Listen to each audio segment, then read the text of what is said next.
Holy heaven.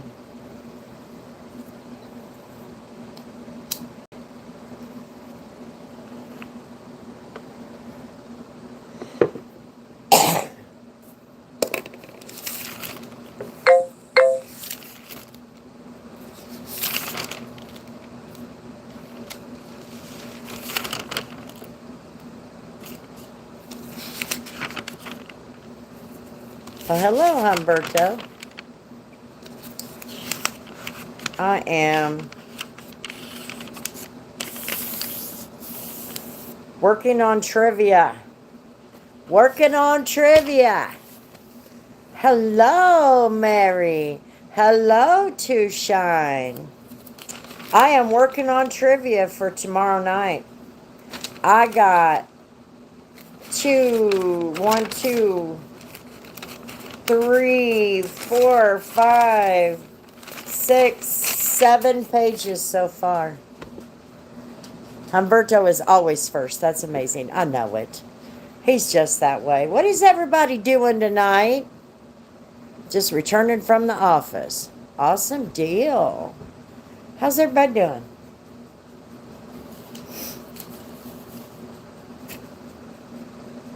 Are y'all ready for music trivia tomorrow night? Tomorrow night, 9 p.m. Central. I'm hoping to have enough trivia to get us through at least 3 hours.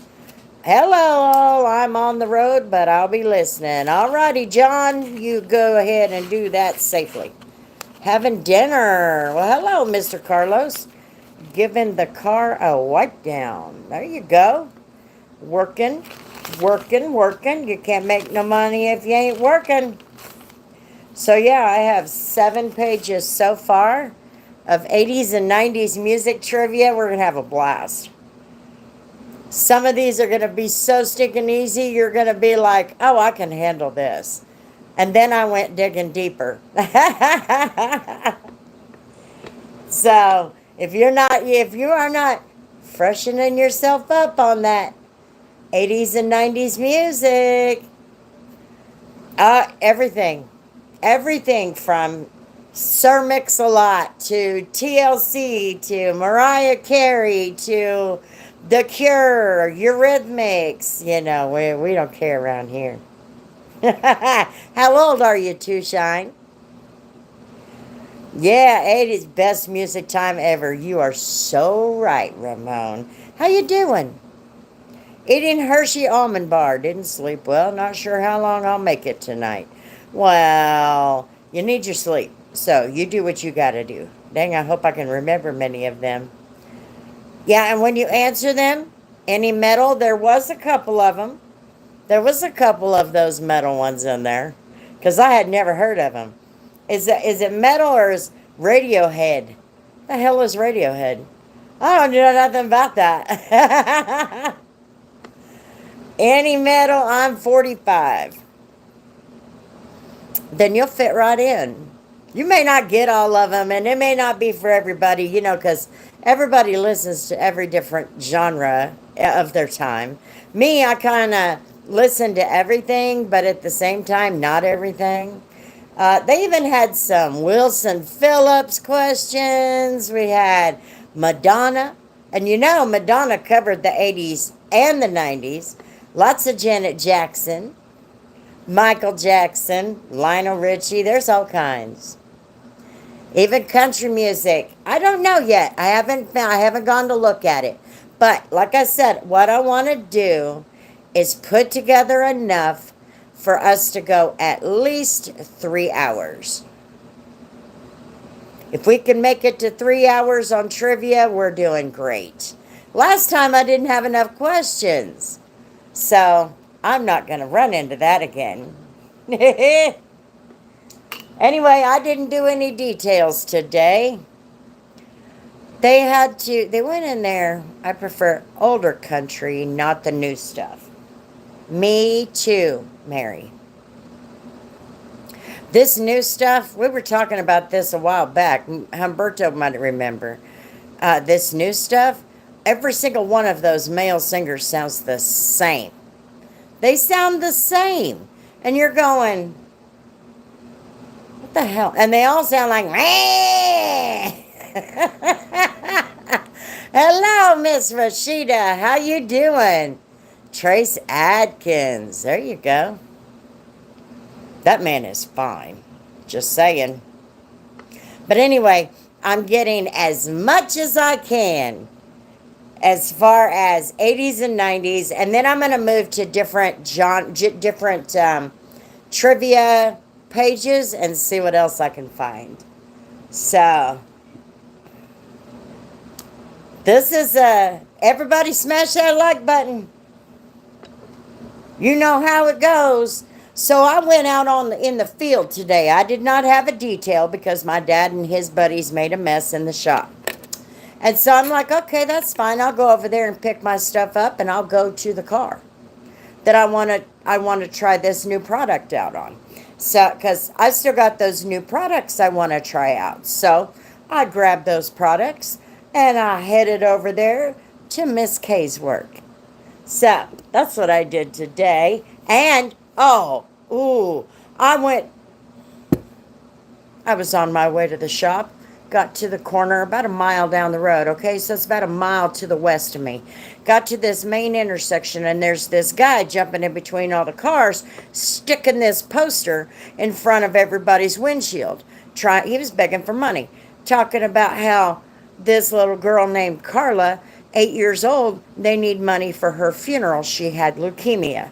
Okay, well, y'all know by now my daughter died of cancer. Okay, and I spent 10 years running a nonprofit organization for childhood cancer. So I'm going, I don't know no Carla around here that's been fighting cancer. And we haven't had any kids around here die of cancer in about 3 weeks, okay? These mofos been doing that all over this city. In Derby, in Hayesville, all over South Wichita. They're making it up. We cross-referenced that little girl's picture that's on there because I confronted one of them.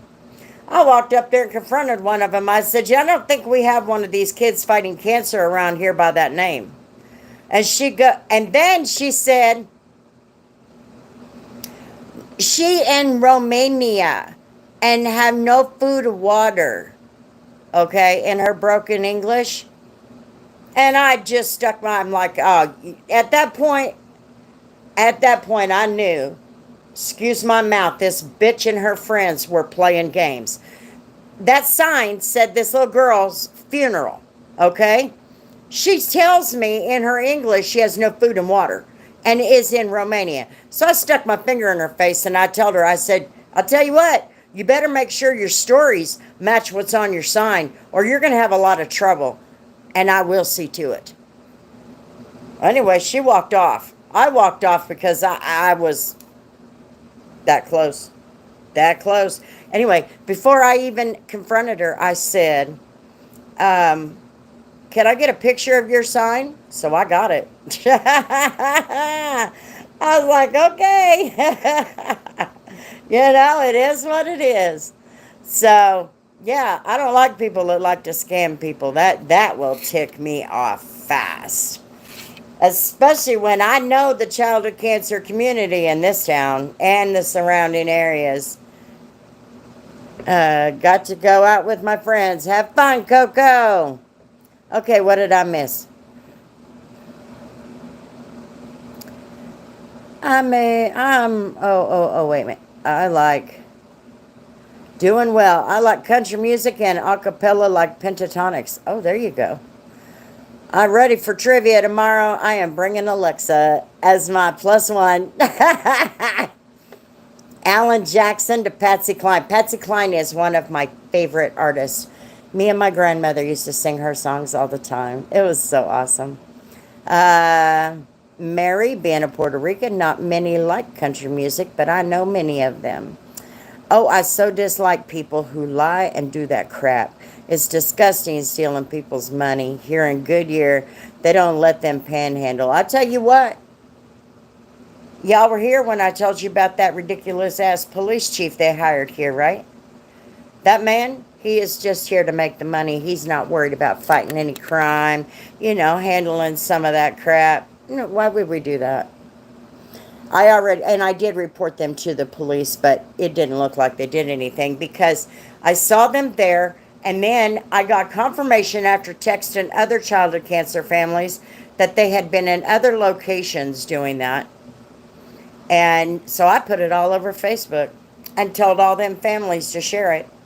They're all here in Wichita. They can share that with their friends and get the word around pretty darn quick. But apparently these people are making a killing doing that. And so we cross-referenced this little girl's picture. That's what I'm going to tell you. We cross-referenced this little girl's picture. She lives not in Romania, but somewhere else. Italy, I believe it was. And she died in a car wreck. And that's even worse. That is even worse. That they are, they're so damn stupid they don't think we can't cross-reference that picture. All you have to do is a back search on it. I mean, come on. Anyway, they are making thousands, six figures doing it. They are sick people. Oh, hell yeah. Panhandle is not legal like some cops tried to arrest people. What is illegal is aggressive panhandle. And he did, man. That's what got my attention. He jumped in front of the cars that were in front of me, and he kept putting his poster right there. Anyway, all of them had the same poster. The ones at the first intersection, the ones at the second intersection. Same poster, same picture, everything. I'm like, man, it's too bad I don't want to take a charge right now. I wish you happiness, success, and all the best in everything you do. You too. Thank you. Anyway, so it was quite a day. Quite a day.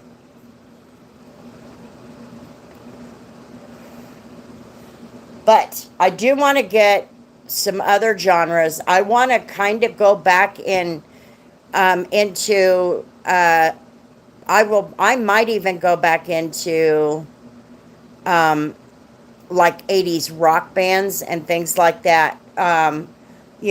Like Def Leppard. I haven't seen a lot of that in some of these.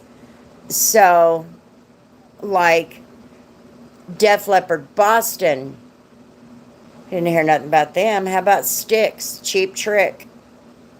So I'm gonna put as many as I can together to at least try and get us through 3 hours.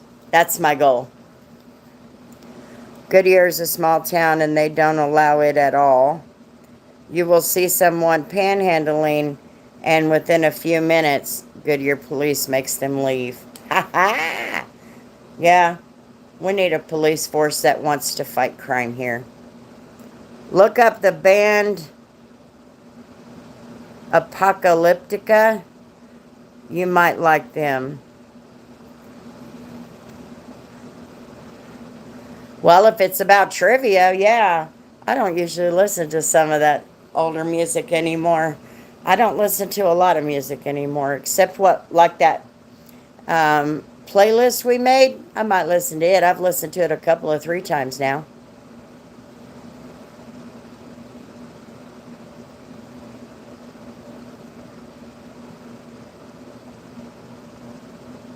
What's covered within the First Amendment?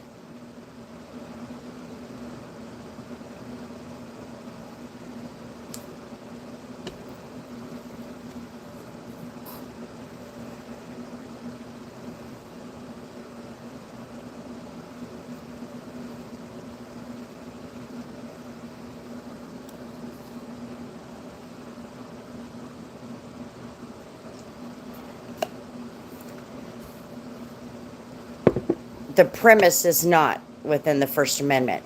There is such a thing as fraud, and panhandling is also could be used as fraud as well. So actually, it's not covered under the First Amendment, because now if somebody is like a veteran and they're doing that, and they are a veteran and it's factual, okay, fine. But those people that are using children that are supposedly that have cancer and all of that, that's fraud. That's fraud. Yeah, and city ordinances, that's not covered under First Amendment either. If there's a law or an ordinance, they can't break that. The band is four guys with cellos and drums. Okay, I'll have to look them up. Goodyear police don't play that mess here. This is Arizona. We are the police. We like our police. It's legal and covered within the First Amendment. Okay, we'll agree to disagree. Because as long as the city, state, and federal has laws against that, whoever it might be, it's not protected. Because the laws trump all of that.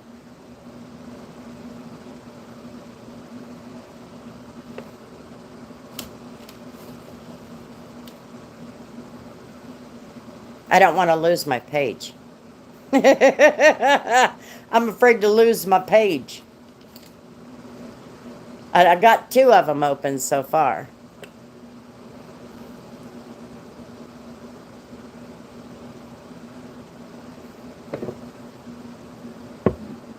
Goodness gracious. I get online and now there's all of a sudden all of these notifications coming at me. Where were they before?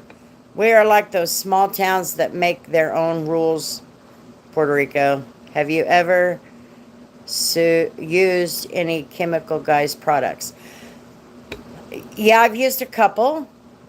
One was great, one was not. One was Tire Shine. I thought that was a pretty good product. And the other one was Hydro Threads, and that was kind of 50-50 for me. That was kind of 50-50 for me.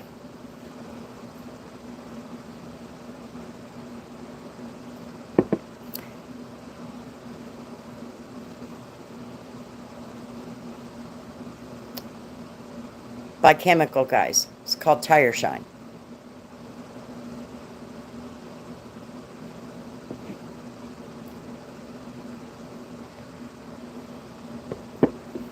A lot of the dealerships use it to what they call put protectant on their vehicles.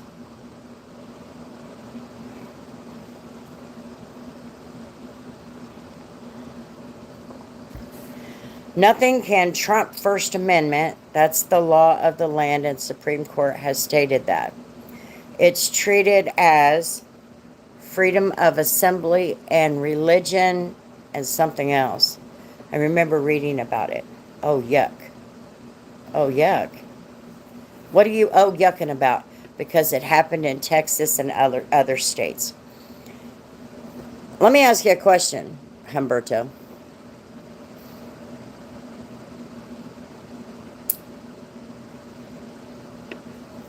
The one thing that I have a hard time with when it comes to libertarians think that the only law that the country should have is what is written in the Constitution. Have a good night, Mary. The only problem is, um, people started using taking somebody else's life and the act of sexual assault as a First Amendment deal.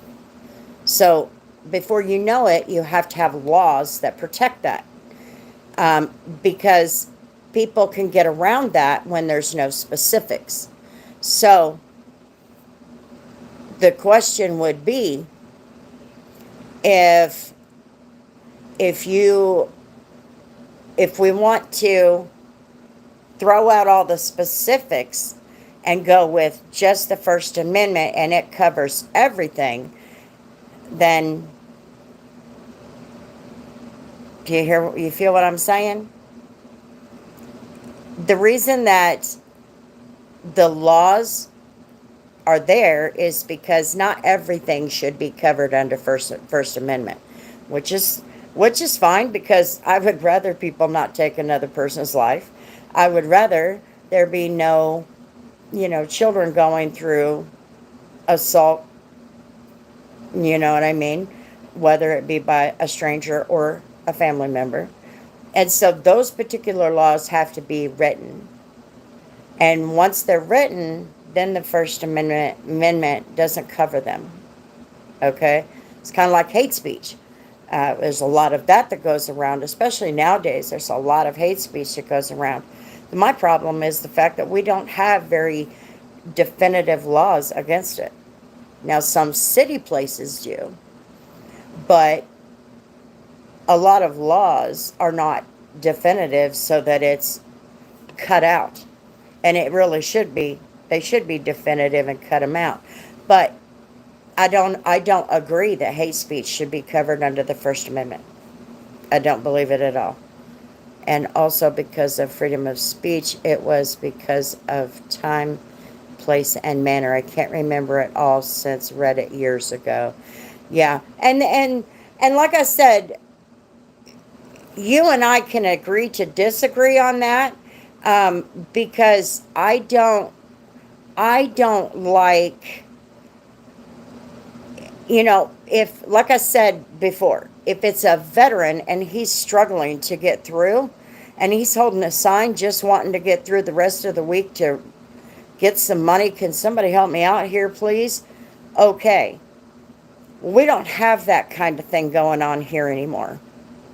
That is why panhandling laws need to be put into place. And they're really not laws, they're ordinances, I guess you could say, which is, you know, just a city regulation, and it shouldn't be there. But when it comes to what these people were doing, they were committing fraud. Because it could have been easily proven. When I talked to the police officer, I told them I know way too much around here in the child cancer community, and they're committing fraud. And then we were able to, within 15 minutes, we had them pegged that fast. We had that little girl's picture nailed down, figured out who she was, and I believe it was Italy. But these people thought that if they just picked a picture up out of the internet, that nobody could figure it out. Well, I took a close-up picture of that sign. Anyway, what do you consider hate speech? Well, number one, I can't really say because we're on YouTube. But there's a lot. You do not need to be speaking about anybody based on their race. Okay? White, black, Hispanic, Latino. I'm not sure exactly what they call them. Latino, Latinx. I don't even know what they call them now. To me, they're Hispanics. And then you've got people that, because America is so diverse, you have people from like India, you have people from, you know, other Arab countries, you've got Israeli, you've got Jewish people, which is actually a religion, but in my opinion, it's a race. So things that go against them, to me, is hate speech. And all of it should be cut. All of it. Whether it's towards black people, white people, Hispanic people, it doesn't matter. It needs to be cut because it needs to be stopped. And I don't think that it should be protected under the First Amendment because all you're doing is creating problems. So I can't really say any examples on YouTube, though. I like nonsense, which is their APC. Especially make them leave on private property, grocery stores, gas stations, etc. Now in Kentucky, I have gave homeless people asking for money, not someone saying someone is, yes. And that's basically where I'm going with it. Yes, sir, nonsense is awesome. Yes, when it is fraud, then it applies federal money and blackmailing and using the money like that is illegal because it's not for the intended purpose, right? I once seen a guy asking for money, head back to his van, put his shoes on, and drive off. He was standing begging without shoes. Yeah. We've seen that around here. And And before this police chief came, they were cracking down on it because it was a big problem. It seemed like every intersection you went to, there was somebody there. And these people were literally driving cars to those locations, you know, holding signs, whatever the case. And at that point, you knew that they were not homeless, they were not hungry. It was just a way to pay their rent instead of going and getting a dang job. You know what I mean? So I totally agree that panhandling laws should be there. But this, what these people were doing was not panhandling. Um, I'm telling you, they were not homeless. They were not raising money for any local kid fighting cancer, and certainly not any local kid who died of cancer. So, also, some are filming, pretending to be beggars and doing it for TikTok and social media. Are you serious? I have never seen that. Are you freaking serious? We had one begging for money. He was homeless right up here at the corner. He was claiming that he was hungry. I mean, homeless, hungry, and homeless and hungry. And when you went around him, or when he accidentally turned around, he had a big old smartphone in his pocket. And I'm going, would somebody please kick their butt? So, but anyway, I just, a while back I stopped. I stopped giving them money. I just, at this point, you can't tell who's who. You can't tell any of that. I just find organizations that I know will do what they say, which are usually local and smaller. I never donate to Red Cross, American Cancer Society, American Diabetes Association. I don't donate to them. They do nothing for the small people. And I ran a nonprofit for 10 years. I know what those big ones do and don't do. And they don't do more of anything that they claim. So I would be the first one on my page running a post and telling people you need to find the small nonprofits and you need to support them. Just catching. Had a guy message me asking for money on Facebook. Told him I was broke like him.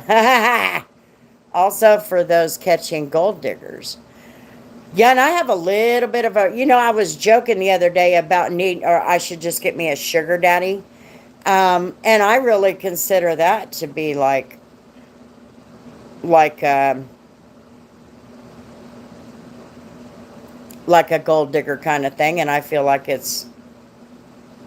but that you really can't say is against the law because you've got consenting adults involved. You know what I mean?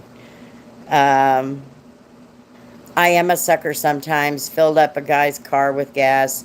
Saw him a few days later asking for 20. I could tell this time he was high as a kite. I donate to St. Jude and Pediatric Diabetes Organization in Puerto Rico. St. Jude is a good one.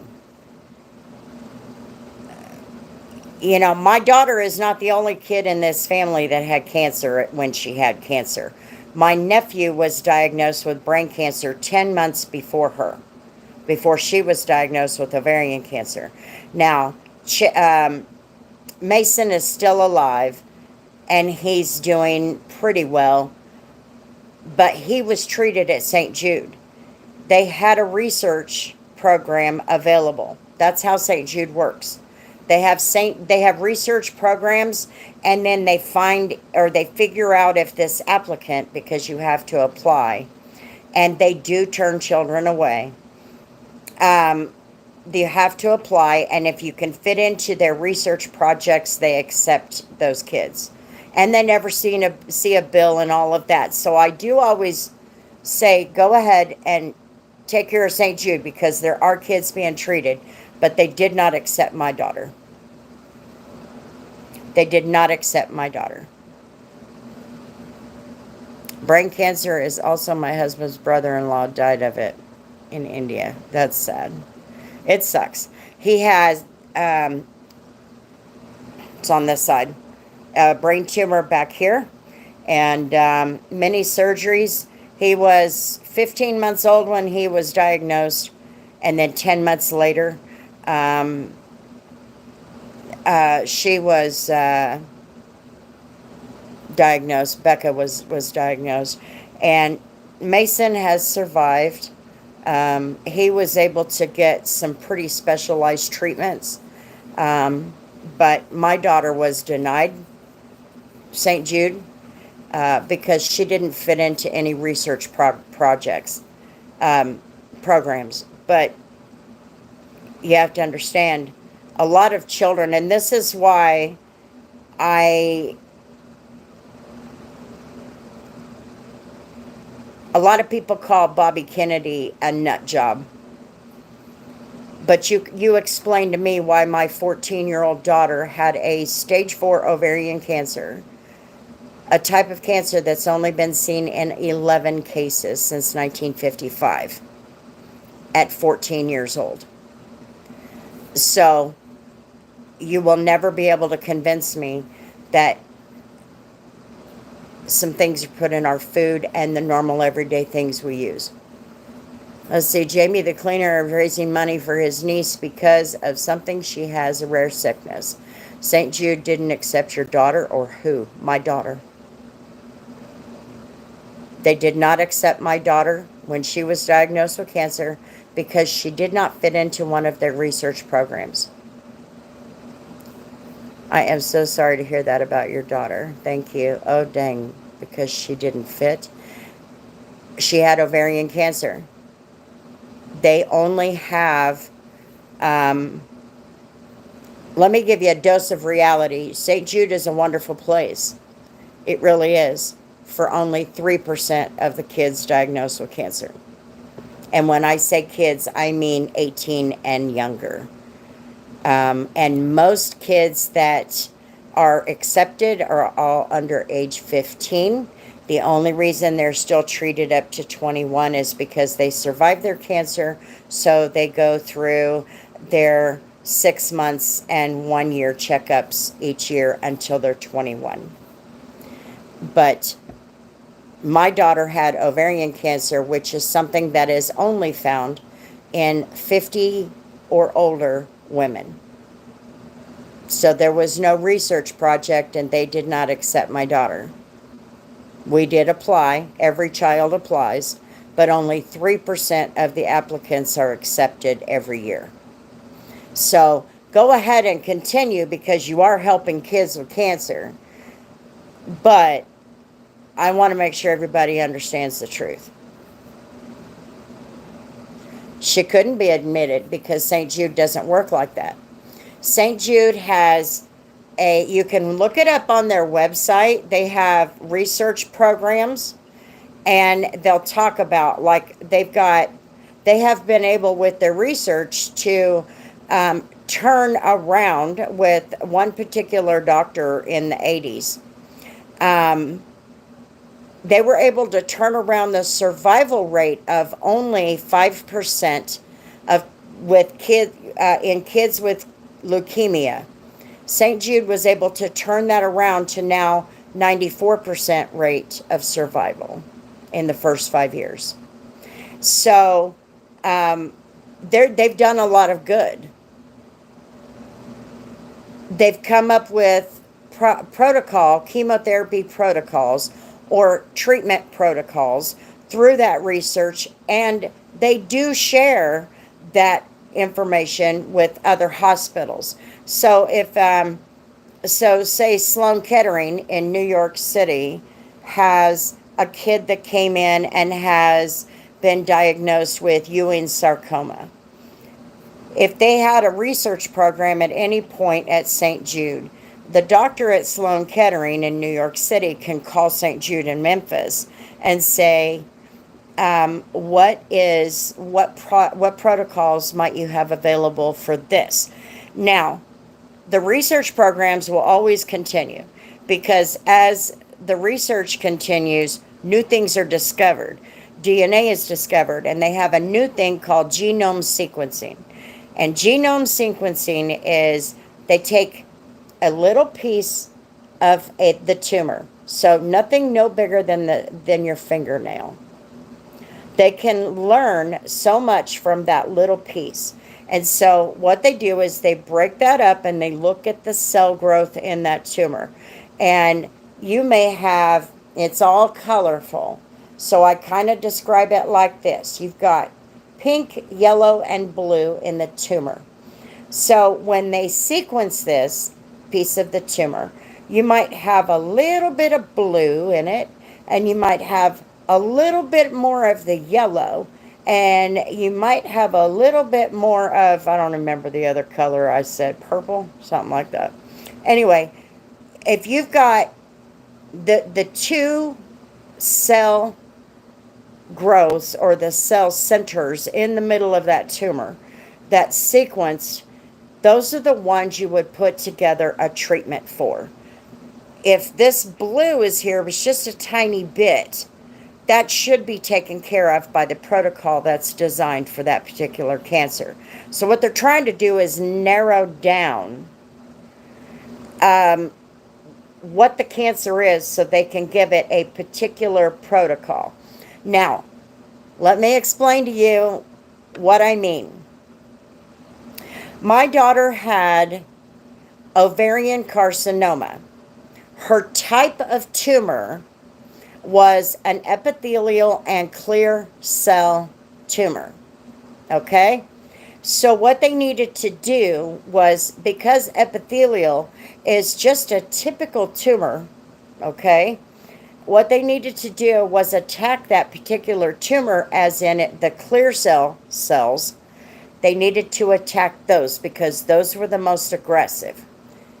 And so what happened is her ovarian cancer tumor was given a treatment protocol from the protocol developed for rhabdomyosarcoma, which is basically it's a bone cancer. Okay? So the treatment that she got was based on the markers and the sequencing in her tumor. And she was treated with the same protocol this rhabdomyosarcoma created, okay? And it was designed to attack the clear cell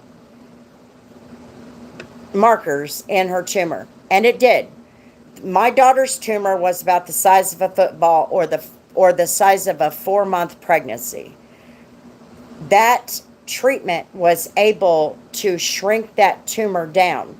The only thing we could not get a handle on in the short amount of time we had, because hers was so advanced, was we could not get it to let go of the aortic artery. So there was no way for us to go in any sooner and grab it. But it did shrink it down to where it was nothing more than just that much. So they did shrink it down, it just wouldn't let go of that damn artery. But by then, the cancer had spread and created like a concrete wall in her peritoneal cavity, and then it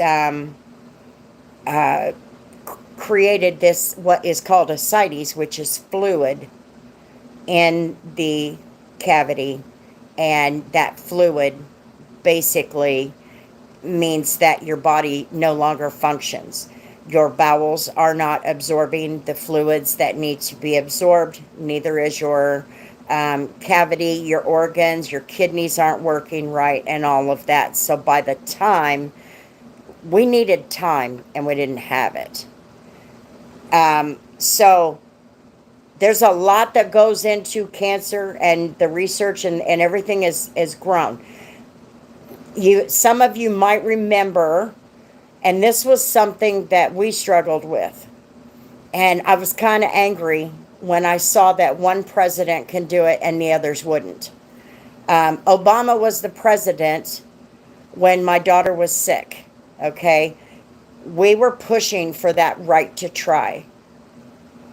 All of us in this child of cancer community were pushing for that. The medications that were in trial, they should have been released to people who had nothing to lose.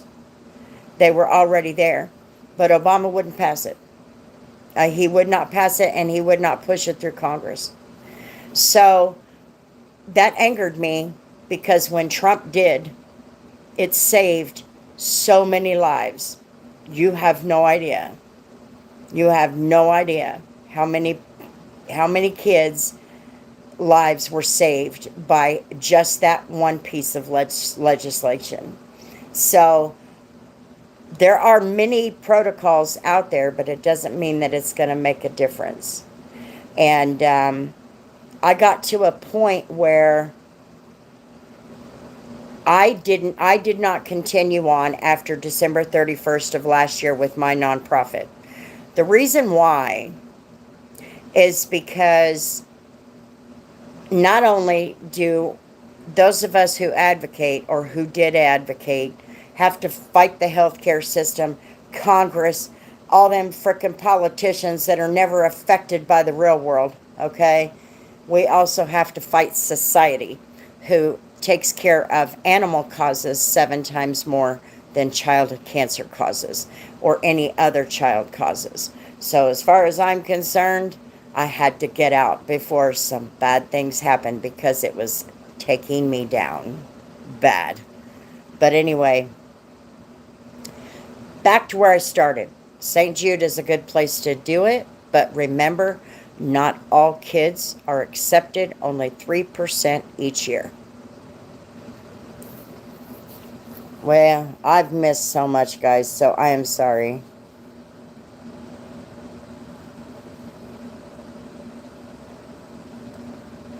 Hello, Hassan. How you doing?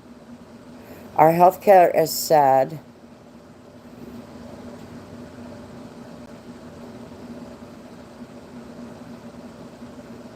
No, they don't accept just the rare cases, Humberto.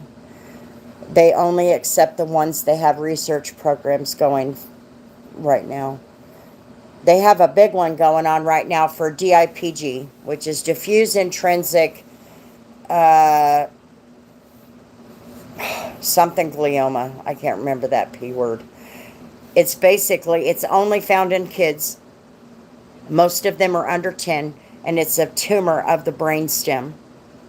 It literally starts killing them right away. They have a research project going with that.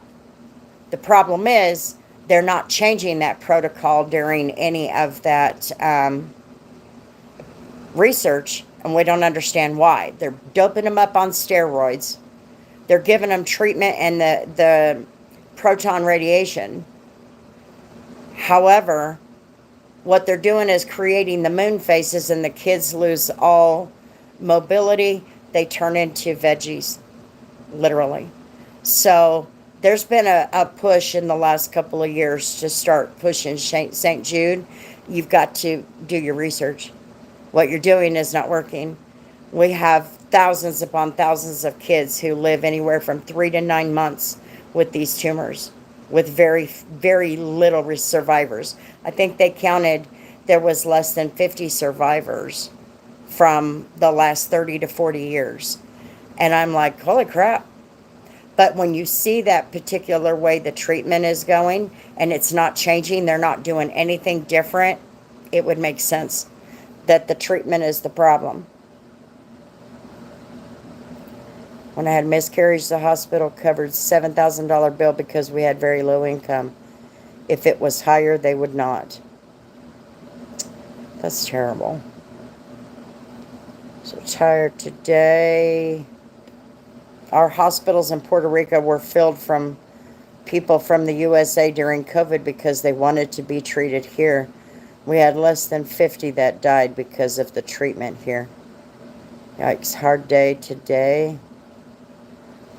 Yes, the fluid will not let good treatment work. My sister-in-law's aunt had some on her lymph nodes. My dad gone because of colon cancer, and my uncle lung cancer. Grandma, things need to change. This is sad. It makes me angry. Care about the people. That does make me angry too. Okay, so true. Animals get more donations. Also, with so much money in the USA, how come health system isn't basically free when other countries do? Because we're too busy funding the free healthcare systems in other countries. We take care of more countries better than we take care of ourselves. We devote more money to other countries before we take care of our own.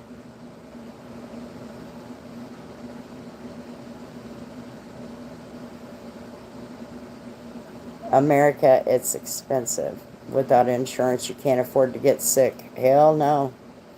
If I don't have benefits, meds is out of pocket. You know what I did? I signed up for a co-op medical.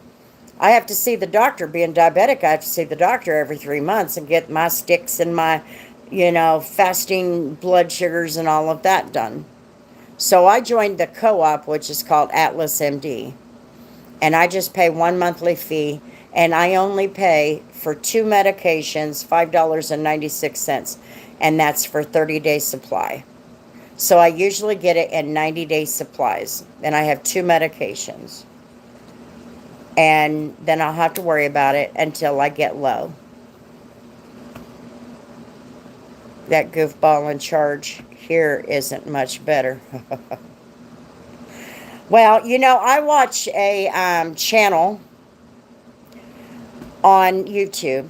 It's called, the name of the channel is Sandy Brock. It's the woman's name. But the channel is called Sheepishly Me. She's a sheep farmer. Okay, so she basically does this vlog on their farm. They have sheep farms, and then her husband does farming, as in soybeans and hay and, all the things that they grow, corn and all of that. Their teenage daughter, older, was diagnosed with ovarian cancer just last year. In February of last year, and all up until late in the year, they were dealing with that. They live up in eastern Canada. They were struggling with some of the medical stuff going on up there because they struggled to get things approved, whatever the hell that meant. So she tried to explain it, but when you're dealing with something like that with your child, you can't think straight. Taking that information in is it's damn near impossible, especially when you're still new at it.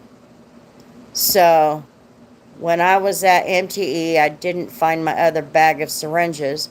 So I went to Walgreens to get one, and they wouldn't sell to me because they needed a prescription. I told them I have a long record with... See, now that's a bunch of BS. That is just... Nope, I'm going to shut up. All my prescriptions, and also with... Yeah. You just... I'm telling you. And they probably took your syringes. They probably made that bag disappear because you're like, why are you taking that on the plane? I mean, they've been doing that. And you're like, how can they do that?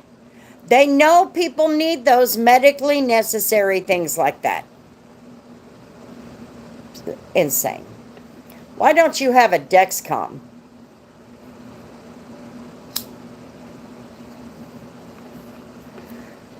If you're type 1, why don't you have a Dexcom?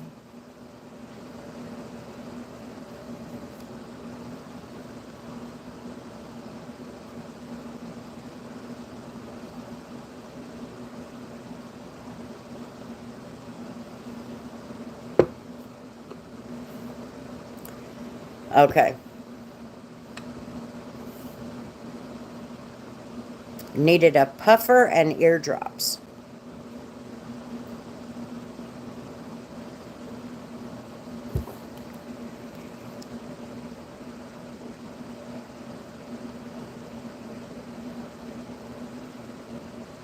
They treated me. You gotta. I mean, what else you gonna do? What else you gonna do? I mean, there are ways for us to treat some of the basic stuff, But diabetics have to have a specific medication, a specific treatment. The insulin, when they're on insulin, that is set exactly the way that body needs it. So that stuff should not be unavailable, unreachable, inaccessible, any of that at all.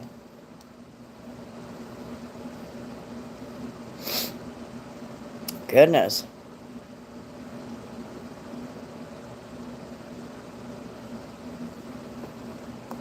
Now, my daughter,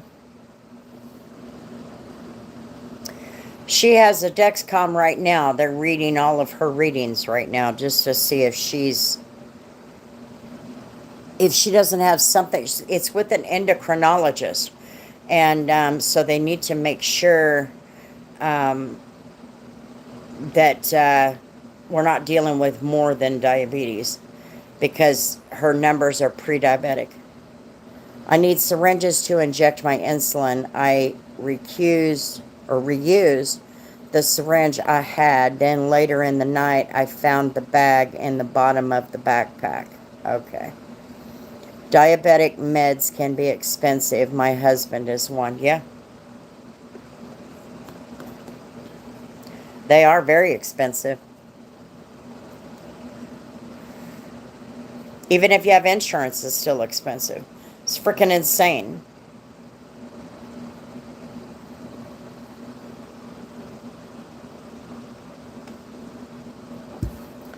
You know what? If I ever made it to this big YouTube status and they paid me all this big money, maybe I would be able to make enough money to pay off the bill on my daughter's cancer. But they had to write it off. And so each year I have to claim a certain amount of it as a write-off or as income. That's the only way to do it and avoid bankruptcy. And I had to go through the hospital to do it. Even though we had insurance, we still had a very large bill left. But I will tell you, the total bill without insurance would have been damn near impossible. They would have never treated her, probably. The state would not cover it. No.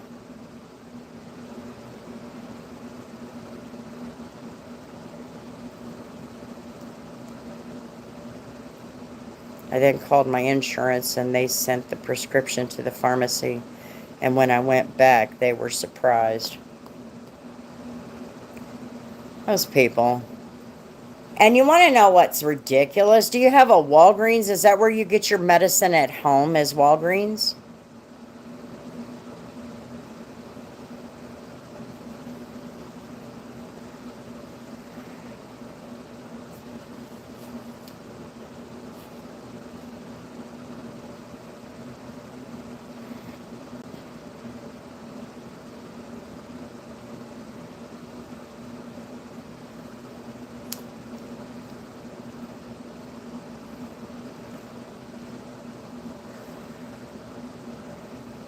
Yeah, you should be. Yeah.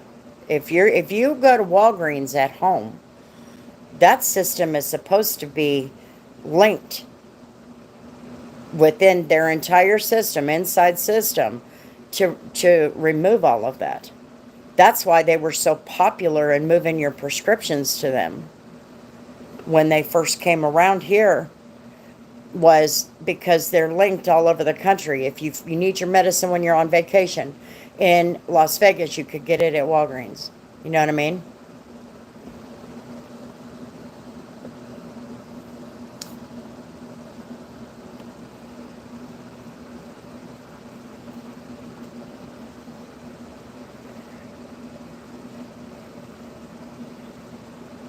I can hear him typing. Walgreens, be careful with them. They had someone account linked to mine. I could see his prescriptions. Oh dear. The ridiculous thing is that I had to go and drive up to Jacksonville to get the syringes without the prescription. And it's stupid when they say the law in Florida is like that.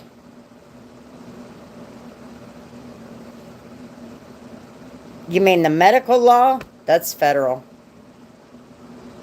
The feds changed everything with that ACA. They made it darn near impossible for people to do the things they needed to get done anymore. And it's just unaffordable.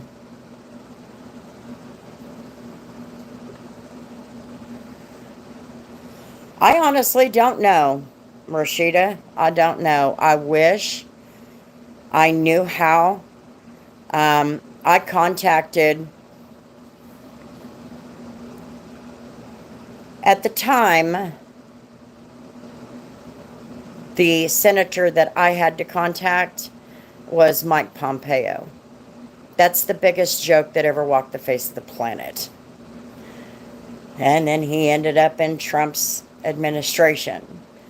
So, this guy, he was completely useless. He tried to preach to me about how the medical system works. Don't preach to me about that. Don't try to tell me something. You're not even a medical official. You don't understand it. And rather than handle the problem or anything like that, he just had to preach to me. But I'm like, we've got to change things. We've got to make it better. We've got to make it easier for these kids to get help. We've got to make it better so that we're not all in bankruptcy the first time we have a medical issue. That's why I'm so adamant about eating every 2 hours. If I have a medical issue, it would bankrupt me completely. I'd lose my house and everything. It'll just go in one ear and out the other. Yeah. Our voices could be heard. It would be great. It would be great. And I understand that you can't make everybody happy. I understand that. But there's got to be a way to compromise. There's got to be. It's got to be a way to compromise in all of it. To me, is because of the money in Jacksonville, monetary status is way higher there. Yeah, and that's basically based on class, economic class, and where they're located. Government is screwed up everywhere, yes. That's like if you come to Wichita, it's a totally different cost of living. It's, our tax laws are very different and blah, blah, blah, blah, blah. But, I'm not going to lie to you guys. I'm a huge advocate too. We don't need to be sending money anywhere anymore until we fix us. Because if you look at it in that way, it's kind of like this. Are you going to go to work and make money to take care of your family, or are you going to work to take care of the family down the street first? And your family can just starve. Screw them. And so we need to stop that. If we were not funding everybody else and taking care of everybody else and sending things or money everywhere else, look at what we could do here. And look at the debt. We don't have enough GDP to even make a difference in that debt now. Not one damn bit. All the billions they are sending could make a huge impact to the healthcare. Sure, it could. Yep, seems like the wealthy people are running the show. They are. There's a lot of power. The only problem is some of them are breaking away, and that's causing a major rift. What I don't understand, and I hate to make this political, but I don't understand it. I can't figure this part out. It's weird to me. 98% of the funding on the red side is individual, mostly middle-class donations. Funding on the blue side is 98% companies, corporations, and billionaires. And only about 5% of their campaign donations come from regular people.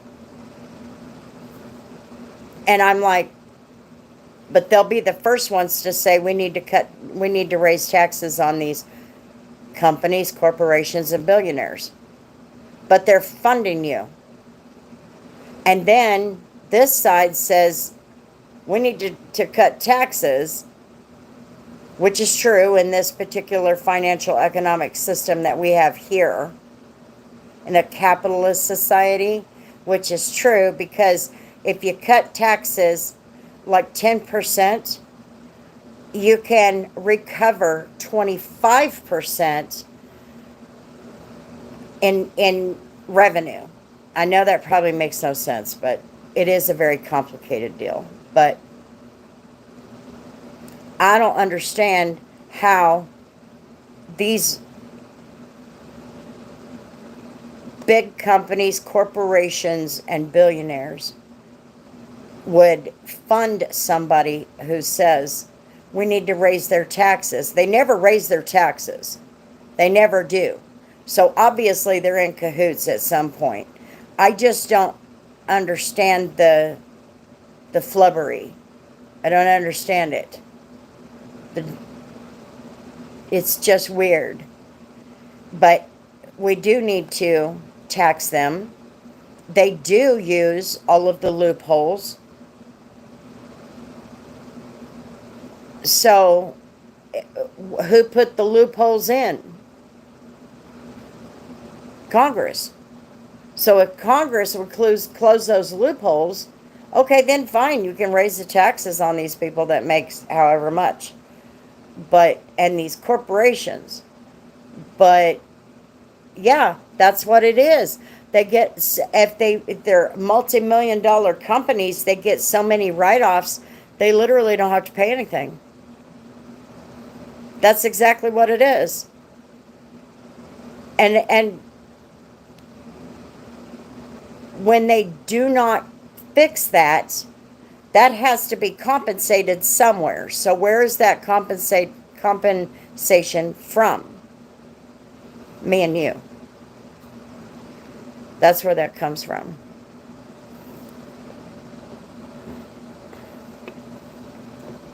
Yes, economic class. I told them, do you know that if I go to the hospital, they can provide me with syringes? But obviously, I needed to have my sugar high to use it as an excuse. But I don't let my health to be compromised for that. So if they are the pharmacy that has all the records, then I shouldn't be needing a prescription. Exactly. For even a single one. Big corporations don't pay taxes because of all the write-offs. Exactly.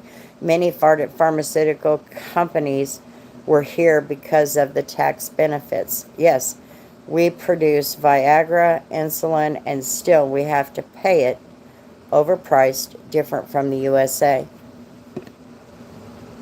A vial of insulin here in Kansas is about $650.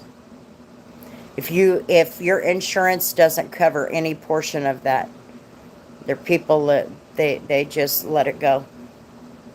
Type 1s can't do that. Type 1 diabetics can't do that.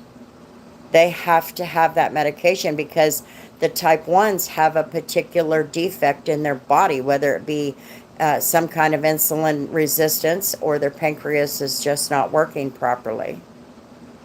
Type 2, if they can't afford that, they could literally change it. As long as they didn't get too far down the road. But it's just insane. Especially when it only costs $20 to make a batch of insulin because it comes from cattle. It comes from cattle. People don't realize that. Yes, it should be affordable. And until 2020, it was. It from 2017 to 2020, it was down to $35 a vial. It's no longer that. I didn't even know that because I'm not on insulin. I'm just going off of Like a friend of mine, she's a type 1 diabetic. She has to have it. There's no way around it. Thankfully, her insurance covers a majority of that, so she only has to pay $210 a month. But if her insurance didn't cover that, or if they change anything, she would be screwed.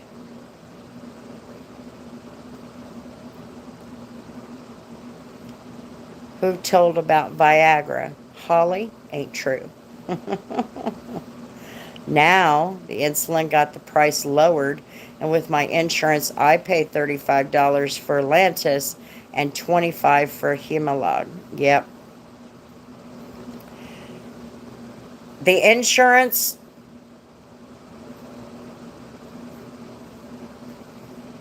I can't even believe that some insurances don't even provide coverage for diabetes. And they consider that a pre-existing condition, thanks to the ACA. And I'm like, oh my God. Viagra is made here. Just kidding. Trying to lighten the mood. No, you're fine. You're fine, Hassan. Cool. It's a really hard subject. It's a really hard subject for a lot of people. You know, a lot of people. There is a medication that they prescribed to my daughter, and it's not covered. From what I understand, it's still not covered. It's called Marinol, and it's got THC in it. And the point of this medication is to make you hungry, because there are cancer patients who won't eat because the chemo. It changes their taste buds, and they have this metal taste in their mouth all the time. And a lot of times the only way to break through that is to eat spicy foods, or foods that are like barbecue, hot sauce, spaghetti, tomato, like tomato paste, like spaghetti, pastas, and things like that. And that Marinol cost me $400 for 10. And that was in 2012. I can't imagine what they're paying for it now. I couldn't even imagine. But they give that to a lot of cancer patients. My mind went somewhere far with Viagra.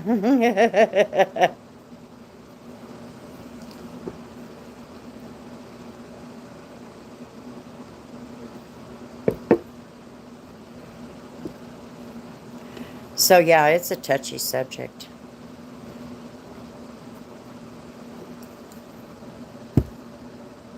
For everybody. Everybody's got a different reason. All because of the tax breaks they have, and still the medications ain't lowered. Not just the tax breaks. How about the immunity? You and I me and you went back and forth a little bit about qualified immunity yesterday or the day before. You remember that? Maybe if you and I teamed up and put our energy towards the qualified immunity to Big Pharma, because I think that's a bigger problem.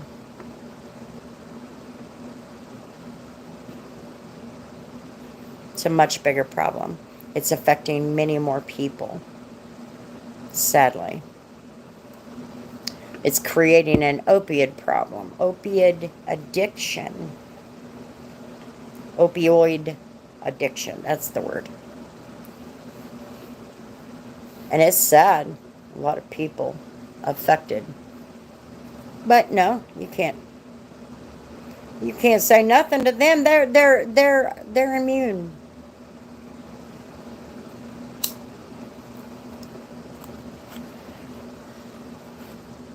Okay.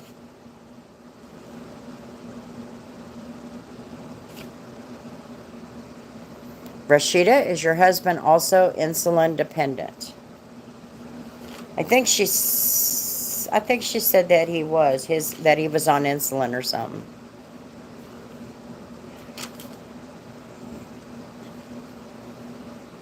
If I remember right. But hell, I don't know. We've talked about a lot since then.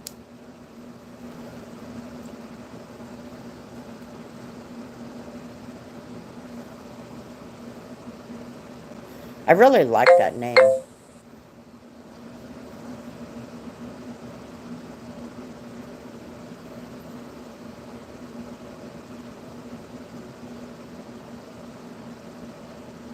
Is she still there? She might be dealing with the kids.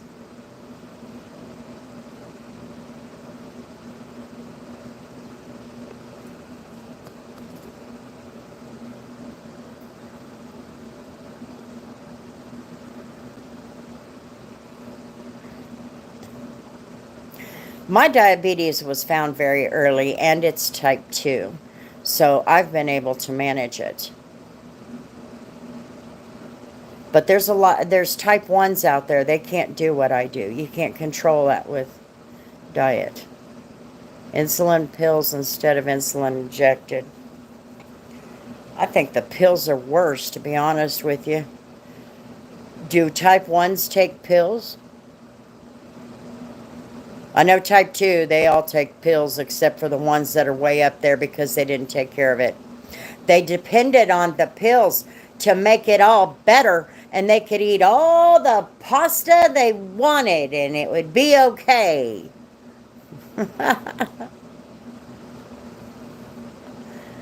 That man is scared of the needles. Twice they wanted him on the injection, but he has refused and stayed on the pills. Yes, I know. Most people that take the medication, psychologically, they put too much dependence on the medication and they don't take care of themselves. I'm glad you do. Unless you make a liar out of me, then I'm smacking you. And I don't even eat the best stuff. I just eat a lot less of it, and I drink a ton of water. Because I don't want that sugar staying in my bloodstream. He has to exercise to keep his under control. If he stops, it shoots back up. By the way, girlfriend, that was an awesome video. But, one thing, you put 2 different things into one video. I don't remember the 2 different things you were talking about, questions you were asked. Split them up. Make them one subject per video. Like, this is how we deal with laundry and chores. And then, that's it. And then the next one, you put that on its own video. Tell him that he has to be a man and don't be a crybaby of injections.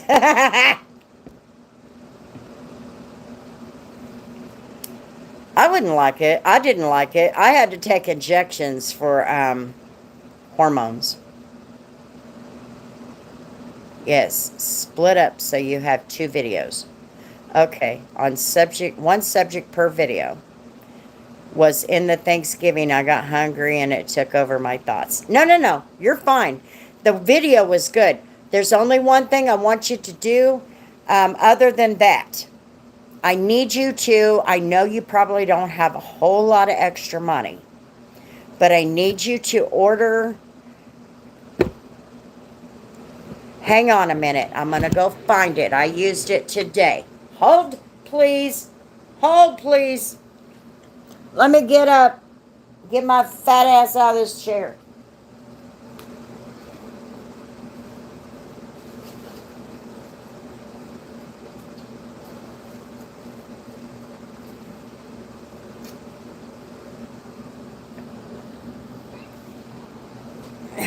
You're fine, Jesse. Okay, since you're mostly going to be doing in-home stuff, and even if you're out and about, you can still make this work. But you need to order you from Amazon or go to Walmart and get this. This is a stand that you can put your phone in, okay?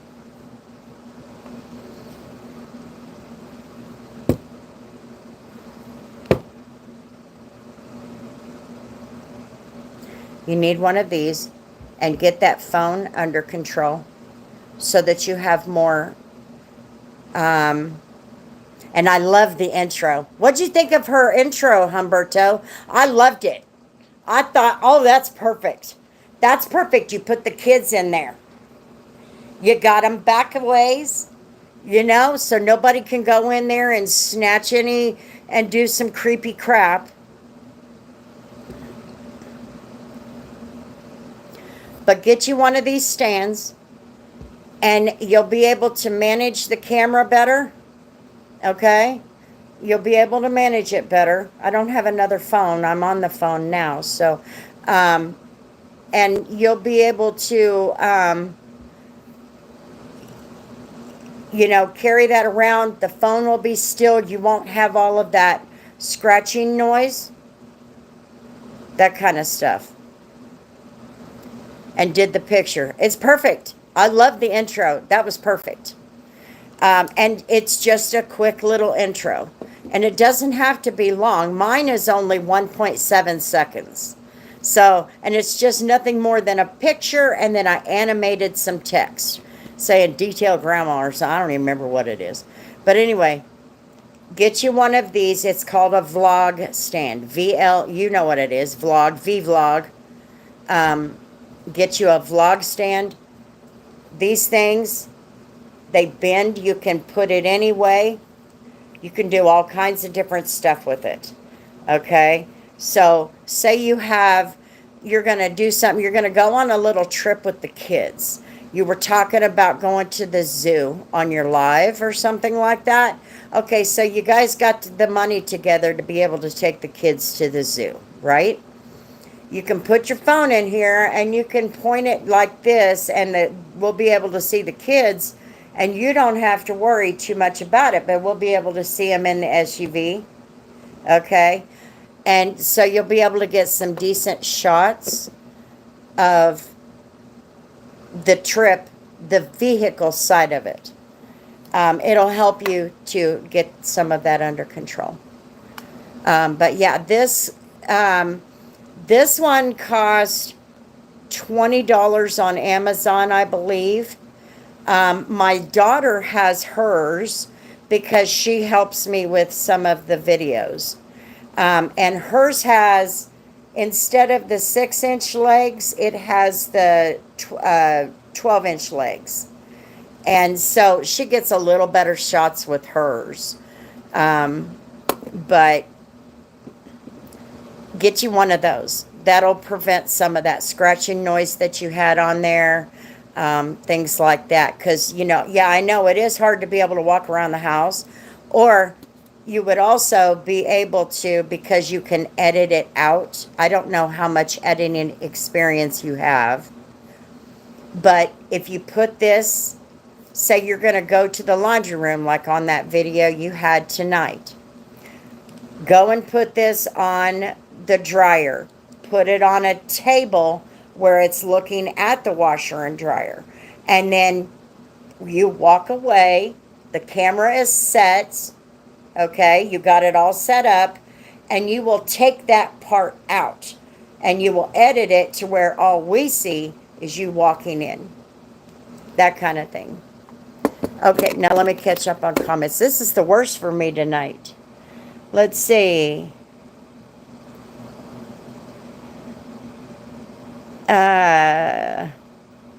Getting better at intro. Yes, you had a great intro. I loved it. Yes, I need that stand badly. I will have to try in the next few weeks. I got to work on my camera skills.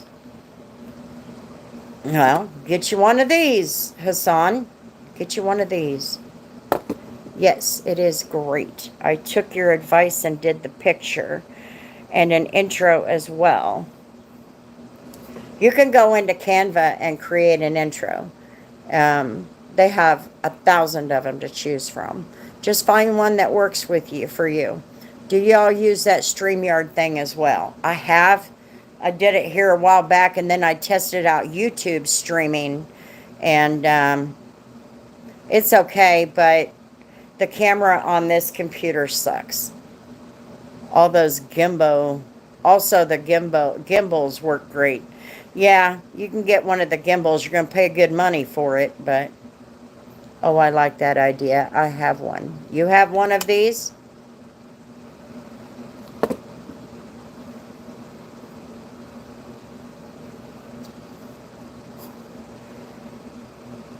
Yep. Okay. Well, if you do it for detailing, you know what I do? If I'm doing exteriors, I find a shady place. And if I don't have a shady place, I will set it up and I'll put a chair over the top of it so it's shaded by the seat of the chair. My old Canon camera is on it. Oh, there you go. So, yeah, you just have to play around with the placement of it. It's really hard to do when you're doing an interior, though. It's really hard to do. Because I put it in a seat. Okay, so over here is the driver area. So I'll put this in the passenger seat. And I got to have it all jacked up like this. Just so I could level it out, you know. It's ridiculous. I have one for the phone, too, somewhere.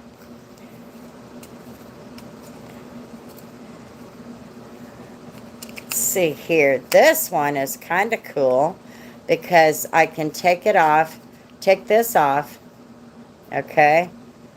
And then you can change how you do it. You can, how does it go? This way. You can turn it and change it like this. In fact, I'll show you.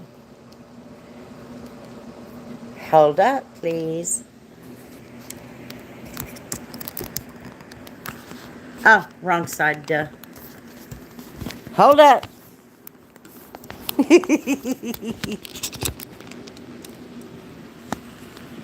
Okay.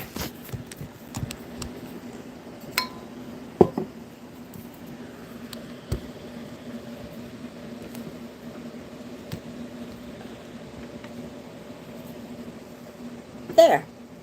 Now, this is what I use at home. I've got this one.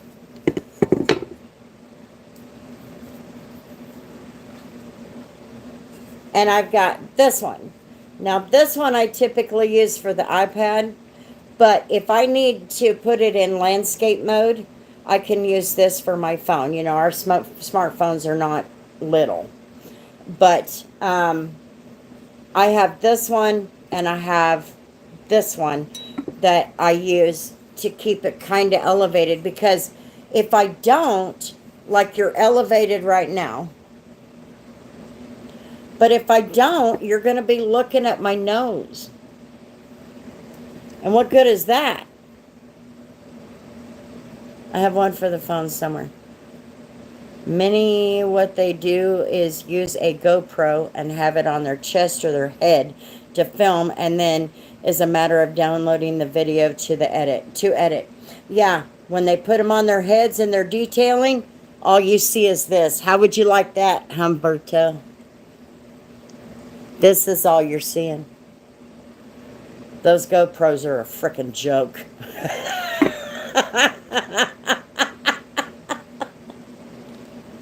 The chest gear is usually okay, but you're not going to get the shot. You know what I mean? You're not going to get the shot. But yeah, if you can't afford one of those stands, Rashida, I got this at, I don't know what you guys have available to you. Here we have Ollie's, we have the Dollar General, we have the Dollar Tree. I got this one at the Dollar General. I don't remember what I paid for it. $5? $5, $6. And then the one for the iPad, I got that at Ollie's for $10.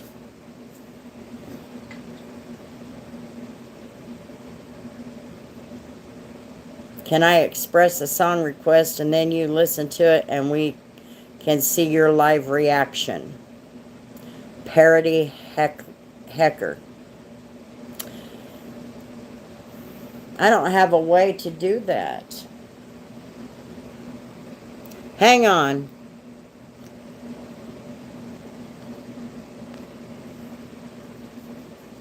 I have a Dollar Tree close by. I can go check an Amazon online. Okay, what's your song request? We'll see.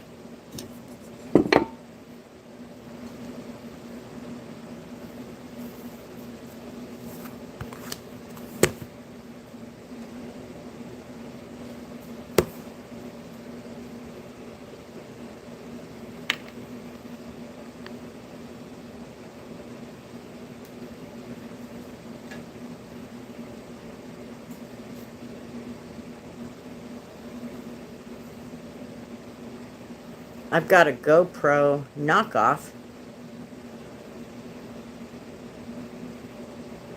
It's a German song, Jim Beam and Vodi.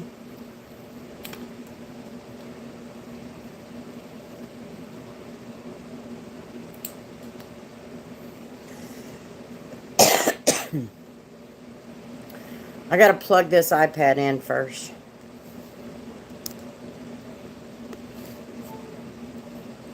How am I gonna know if I've got the right song? Who sings it?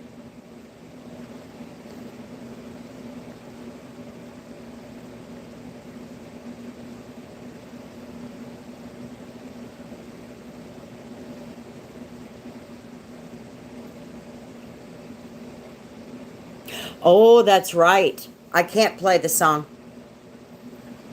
Yep. Can't play the song because of copyrights.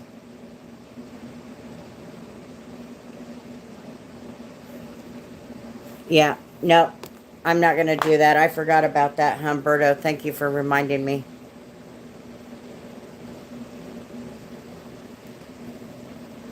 No, I don't have any. And I don't have a headphone. I don't like those things. They hurt.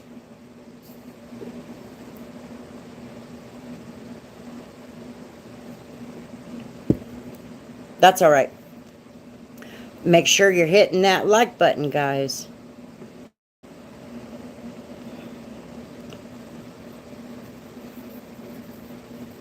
Wish I had some headphones. I used to. I used to have to. We have to listen to it later after the live stream. Yeah, we'll have to check it out. It's probably some crap. I never know what the hell. Somebody else asked me to do that one time. And it was something stupid. But maybe it was pretty popular to them. I was going to request you play She's a Bad Mama Jamma. Think I heard a couple YouTubers getting dinged for that too. Yeah, I forgot about that. Now, see, you can do that on TikTok. I got to put you guys up a little bit. There's a glare right here, and I cannot see what you're saying. I can't see your comments. Damn light bulb. Bad Mama Jamma. See? We need to have music trivia like that.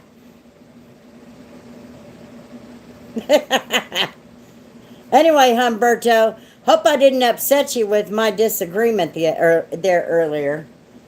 That wasn't my goal. I respect your opinion, but I had to let you know we'll have to just agree to disagree on that one. They were using songs from the list. From the list? What list? See, TikTok allows you to run that music, but Facebook and YouTube will not. Humberto still loves you. He's stuck with his family. Hopefully. No, if you're live, and if you use the copyright free, you can, but you have to make sure that you're putting the credits in prior to going live.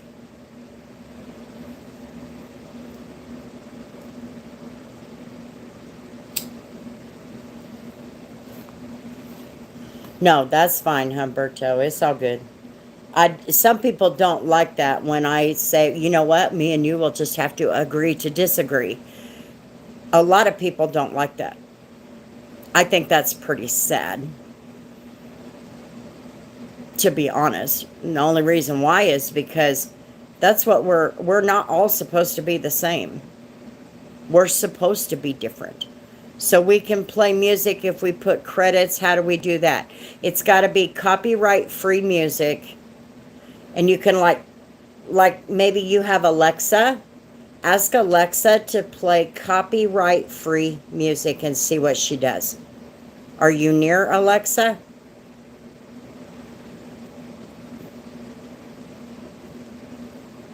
The artist, and there are sites where you can download and incorporate them on the videos, but you make the credits. Yeah. Now in my videos, I don't use as much music as I used to. Remember, I was telling you early on, I would put nothing but music, and then I would just voice over little bits here and there, but the rest of it was all music.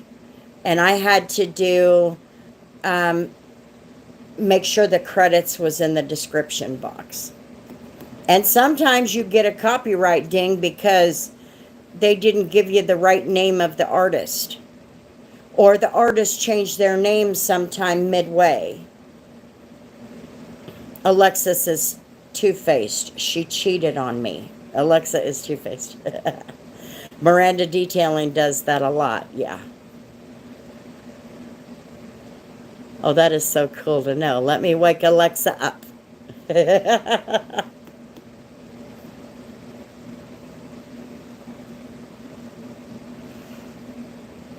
She's playing some slow songs. So what you say is, Alexa, play me some copyright-free music that's upbeat.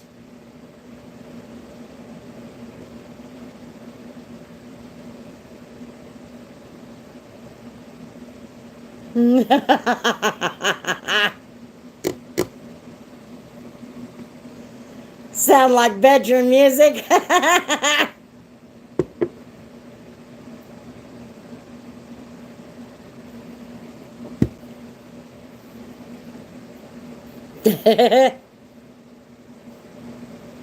Baby making music.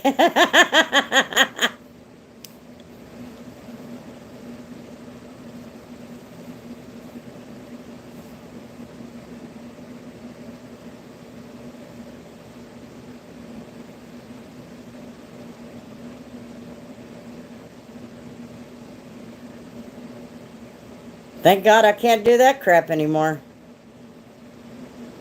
Told her to end that nonsense. Yeah, copyright-free music that is upbeat. Shouldn't have woke her up.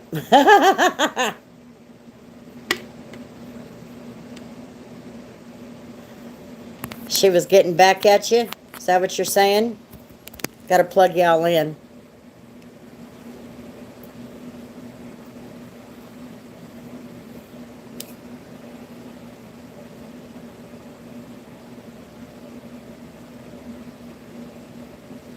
That's no joke. That is not a joke at all, Humberto. Miss K has one.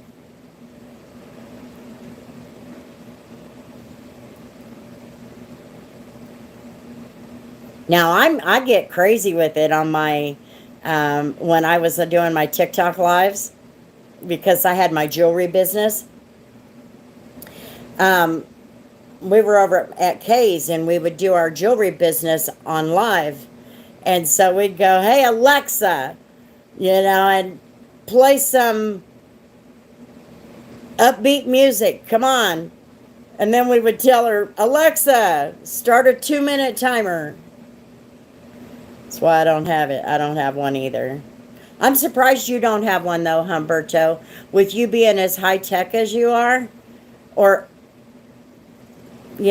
so technologically smart, I'm surprised you don't. I won't have it. Deidre, she has Google Home.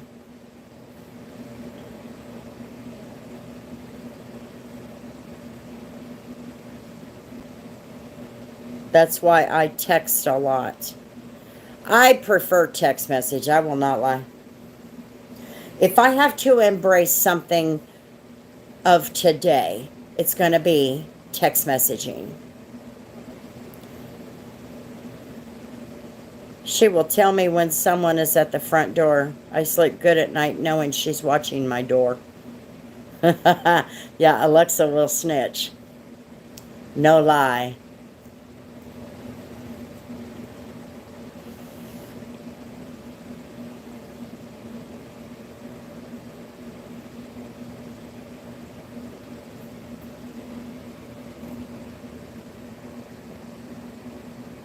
Okay, so I still got no video editing done. Motion detected at the front door. Could you imagine Alexa sounding like me, Rashida?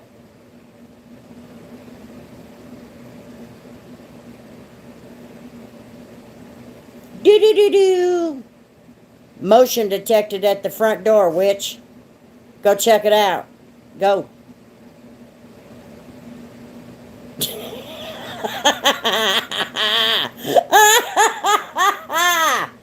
Shit. That's funnier than shit.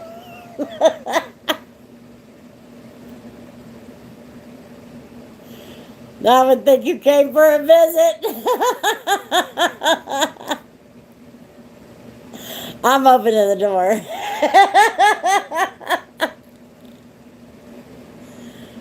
Alexa is good for many things, but not for all. You're right.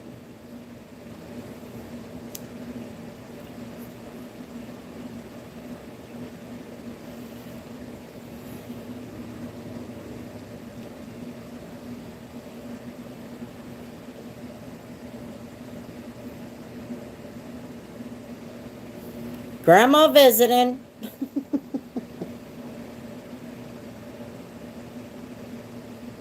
I like the stand better.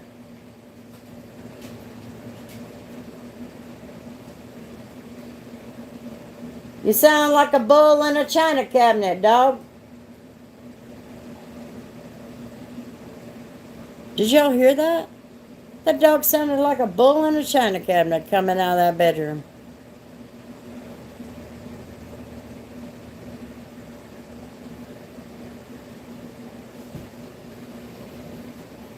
I just fed her a little bit ago. Grandma has something in her hands. Run its whooping time. I tell you, I do have one from when my kids were little. I wonder what I did with it. We had it out not long ago because the kids were like, they wanted to show it to their kids. It was during a holiday. And I had it put away. And they got it out. I don't think we ever put it away. We just put it off to the side. Because we're all freaking lazy like that.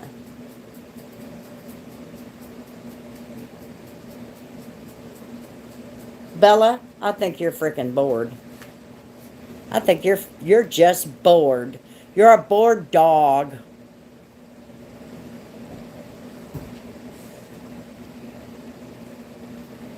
Like a sulky dog.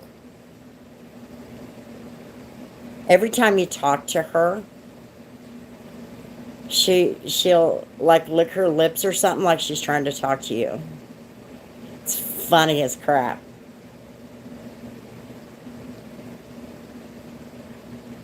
She's on her baby blanket, which is nothing more than a big towel. She just loves her towel. Weird. She's a weirdo. Are you a weirdo? Are you a weirdo?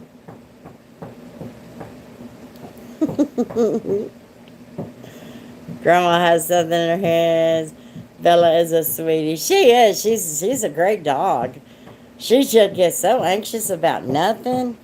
That's like, I had the door open when it got around dark. I finished up. I've got 3 videos that I have to edit from today alone. And one of those is I reached my 4K. And I went outside right as it was starting to get dark. And I came back inside because I didn't want to turn the porch light on. And so I came back inside, but I went ahead and left the door open. She sat there staring at that door, pigtails up. thinking, oh, who's out there? And I'm like, there's nobody there. You're going to hear the gate before you hear them or see them, you know. No, she was in anxious mode, panic mode, getting ready to attack or something. I don't know. I'm like, you're a crazy dog. My Chihuahua mix is constantly in the kitchen. I have to put him up. His stomach doesn't handle most human foods. Oh. Women have their brains wired since birth with the ability to manage the hell's that word? Like a boomerang and like green arrow, nothing escapes the target. Well, we're not superheroes, I promise. We are just as infallible as anybody else. And I'll tell you what, I can't tell you how many times I sat in my bedroom and cried after I got those kids to bed going, I'm the worst mom in the world. Not kidding. Not kidding.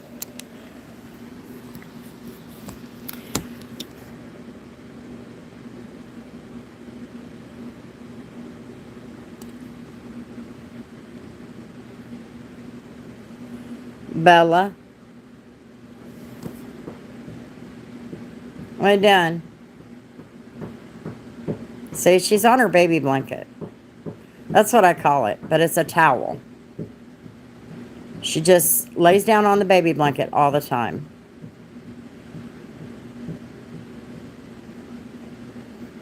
You good?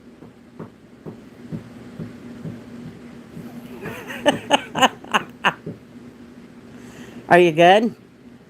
What the heck? What the heck? I see your tummy. I see your tummy. You look bald in the camera on your tummy.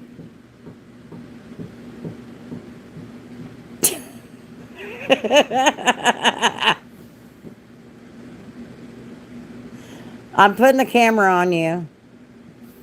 Like it or not. Like it or not. Goober.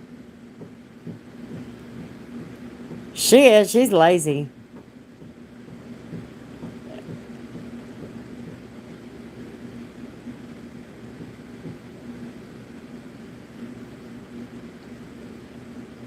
Really?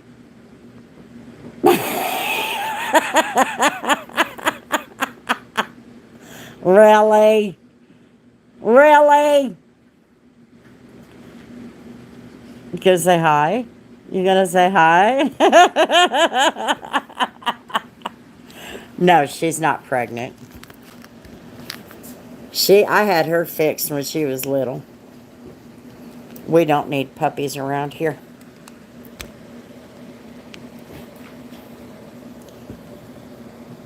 I had to pray how to handle mine because I'm going to end up in jail or crazy.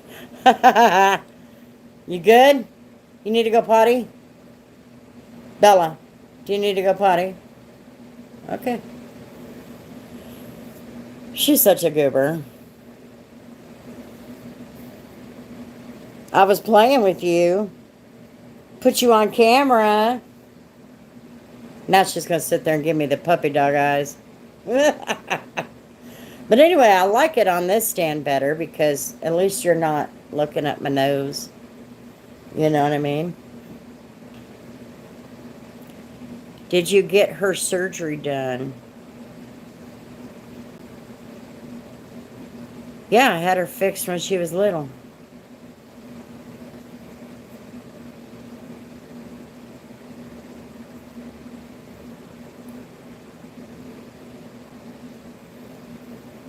She's a red golden retriever, but her belly is so blonde it looked like it was bald in the camera. That's why I said that. I'm like, man, your tummy looks bald.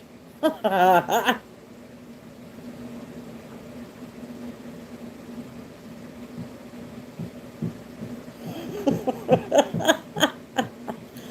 I did was look at her. Anyway, mitochondria. That's a heart defect.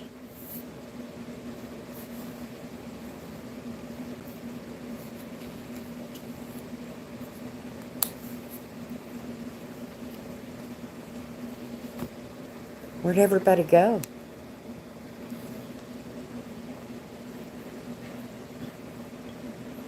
I had my 82-pound pitty husky. Oh, you have a Pitsky fixed, female, and male Chihuahua fixed. Didn't want any weird looking puppies. Girl, I don't blame you at all. I had her fixed pretty early because golden retrievers are normally very rambunctious. And if you don't get them fixed early, it's 10 times worse than what I dealt with. And this girl, she destroyed literally everything until she was about 3. She didn't settle down until about a year and a half ago or so. She's a crazy dog. She destroyed so much. Here, drinking water. Drinking water. But anyway, what I was telling you was, I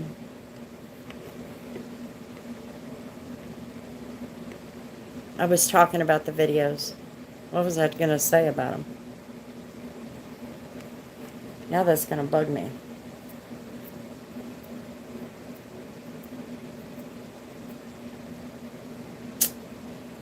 Lots of energy, Bella. Oh, she did. She had tons of it. Now she just lays around, and I'm like, you know, you can go run around outside if you want. When I toss her ball, she's got lots of balls around. Where's your ball? Where's your ball so people can see it? Because it's not normal. It's not normal. Where's your ball? Where's your ball? Anyway, when I toss it, she'll go after it. She'll bring it back. And then I'll toss it again. And usually we get to about 3 or 4 throws, and she's done. That's how lazy she is now. We're just very, very laid back here.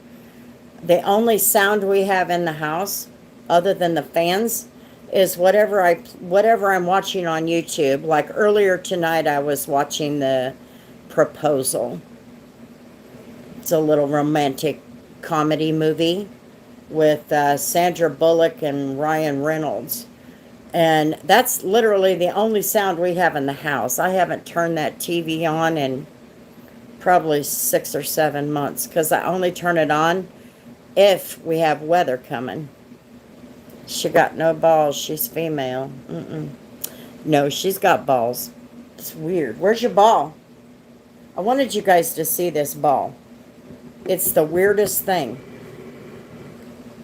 Dad joke. Gotcha. Hold, please. I gotta find this ball. You gotta see it. Where's your ball?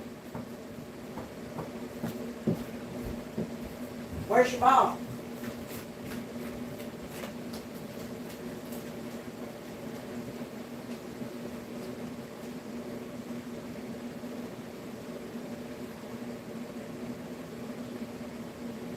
No, that's not your ball.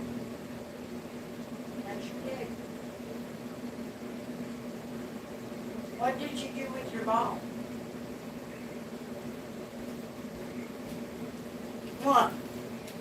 Yeah. Okay, let's go find your ball.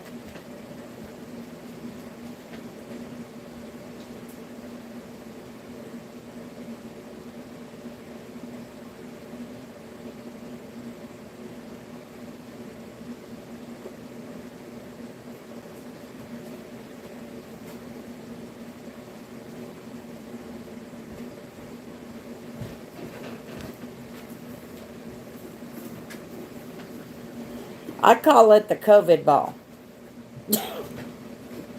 But my dog, she doesn't get dog toys. She gets other strange toys that they make for kids. But this is the COVID ball. Or my daughter says it's the booby ball.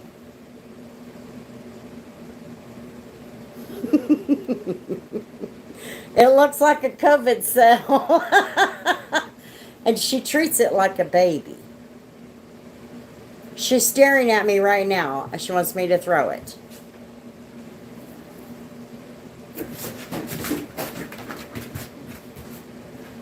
Get it? But it is definitely an unusual one. I pick them up at the Dollar General. I'll go down there to pick up a loaf of bread or something. And what's the matter?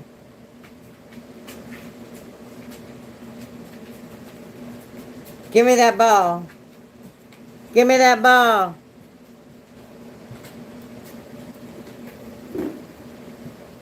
So anyway, I'll pick up these weird looking balls. And these are all in the toy section. You know, so I'll pick up these weird looking balls. I broke it. She takes care of them better than I did, but I was playing with it like this and, you know, with her, and I broke it. It's supposed to have a little hoop on it, but I broke it. But that's her COVID ball. Oh, smacked you in the head. Yes, it is unusual. We had our sons taught not to play with balls inside the house. No dribbling, no bouncing, no against the walls. Playing balls had to stay outside the garage. Bella, what are you doing?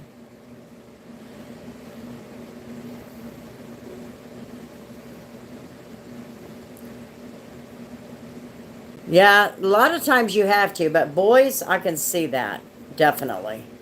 I have a lot of grandsons.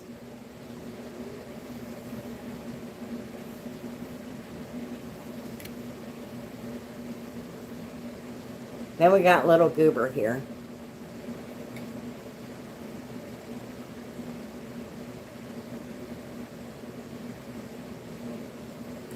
Yeah, they do play rough. Boys play rough.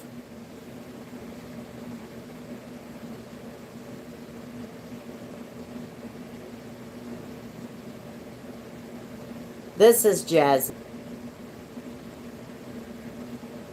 She's a good dog.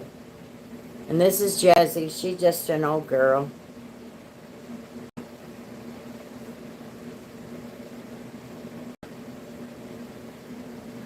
Bella is really nice. My daughter has 3 cats. I had 4. They've all passed on except her. She's the last one. You good, Jazzy? She's ready for me to put her down. She's tensing up. There you go. You're good. I'm a big cat lady. I only have a dog. She strays and brings them home, yeah.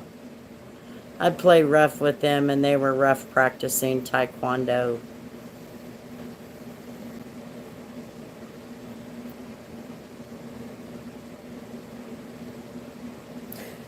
Could you imagine what Humberto's daughter had been like if he had a girl?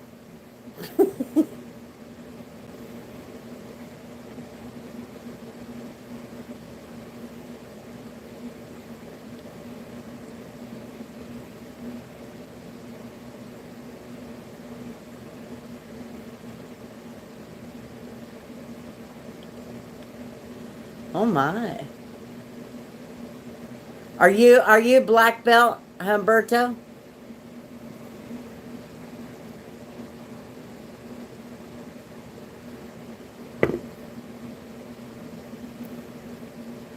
But hell no, they better not play rough with me. I was that mom. I played rough. Rough as could be. I did not want my girls to be wimpy, I guess is the way I'd say it. That they couldn't take care of themselves and all of that. And so I didn't mind playing rough. But my middle one, she was like having a boy. That girl was just like having a boy. We did not play with Barbies and dolls and all of that. We had Hot Wheels, and they flew across the house. If I had a girl, she would have to play rough with her brothers and learn, since they also knew how to play nice too. Yeah.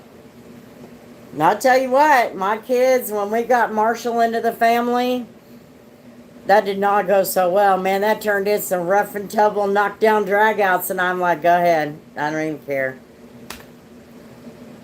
I am, but in karate. Got it. My dad trained my brother and I how to box. So when I was in my 20s, I was known as the girl that fought like a dude. Most people didn't mess with me. There you go. There you go. That's how it goes.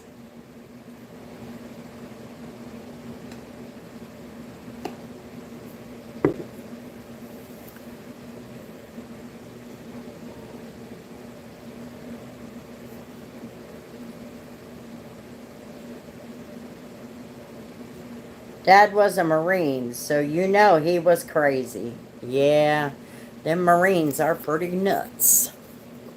But they're pretty tough little boogers, too.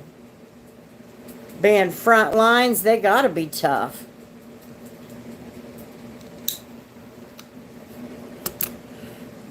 Because they got, you know, being Marines, they're first ones running. So, yeah, they are crazy. They're nuts. Because I'm like, geez, you know, the other branches look pretty tame compared to the Marines. But the Navy SEALs, they can really match up, you know? You know what I mean?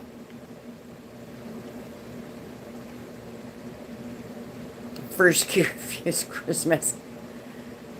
Yeah, you gotta learn the ropes.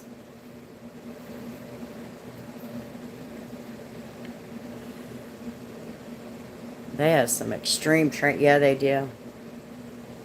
It's crazy. But they've got to do a lot, you know? They do a lot of things that we don't even know about. A lot of people think that it's the CIA, and no, it's the Navy SEALs. They do some things that you got to be tough. My dad was a Vietnam vet, and he managed PTSD on his own. Always said they wanted to keep them sedated with drugs instead of real help. I think it's still the same. Actually, no, it's not. Now they do drug them up. Popping out the water in stealth mode, that's no kidding. It's crazy how that works. I mean, you know,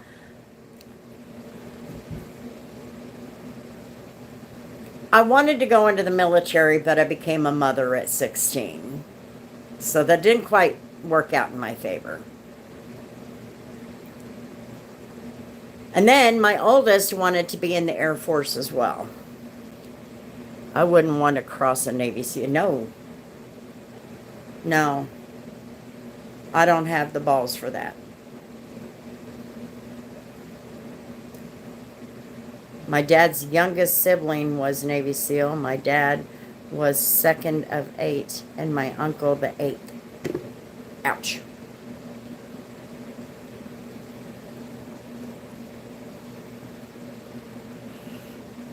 Them Navy SEALs do some things that we probably couldn't handle as normal civilians. I had my son at 17, joined the Navy at 18, but got let out in basic training because of an eye condition. Didn't make it past training. Oh, well, that sucks, but hey, you gave it your best shot. Thank you for your service, by the way. Are you a veteran, Humberto?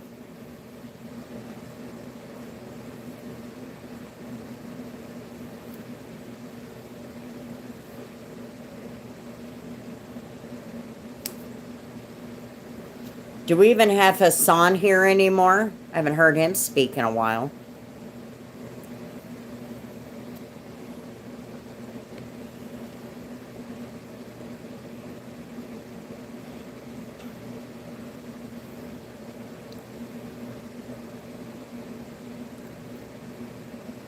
What's he commenting on?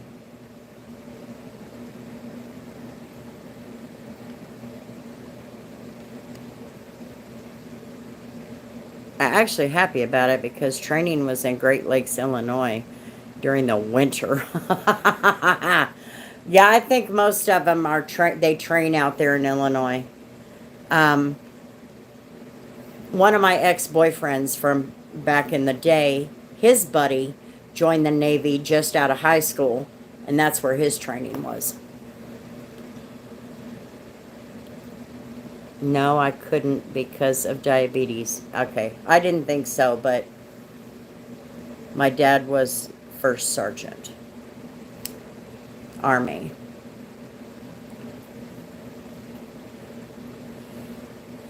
My sperm donor was in the Air Force. My grandfather was in the Air Force. My grandfather was a pilot.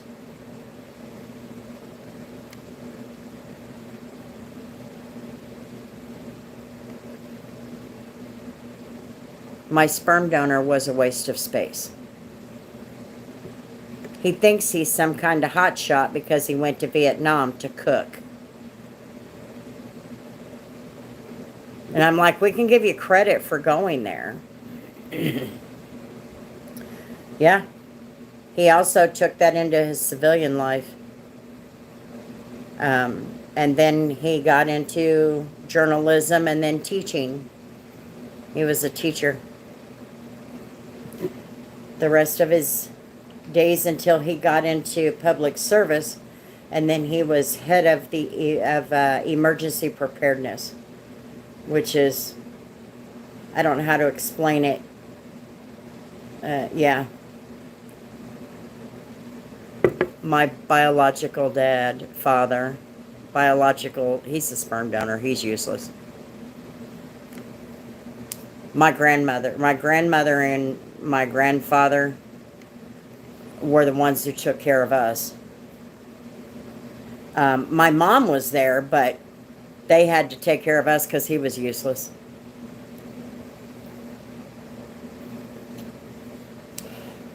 And then the person that you all see my videos as dad, my mom and him have been married since 1991. So they met in 90, I think. And they've been married since 1991. And he's been a better father to me than that waste of space.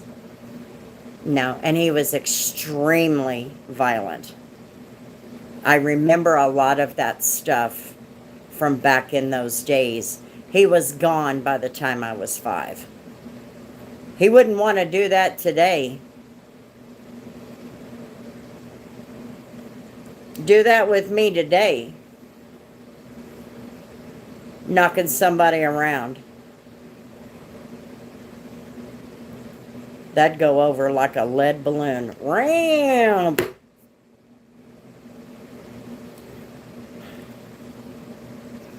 Yeah, he was a waste. So anyway, my stepdad is my dad. When I say Happy Father's Day, it's to him across the street. That guy up in Washington is a waste of space. I don't wish anything bad on him, but he's a waste of space. That is so hard on a kid. Hate when some men do this. I always say a kid never stays small forever. One day they will tell you about the things you did. Yeah.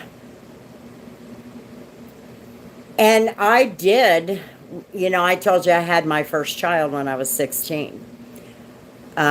He wasn't a part of my life from the time I was 5. He never called. In fact, he told his new wife and daughter that he didn't have any kids. That didn't go over so well when, guess what? His other 2 kids decided that they wanted to maybe get to know him. And so we called his mother, which would have been our grandma, and just asked questions with my mom right there. And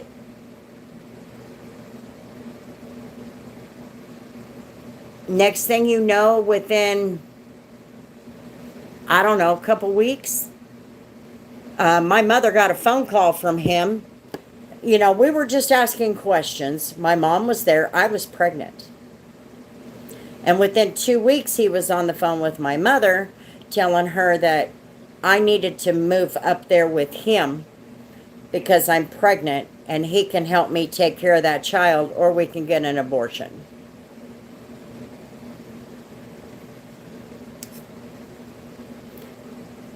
Yeah, that didn't go over very well. I married the kids' dad. I married him. So, and I had 2 more kids after that.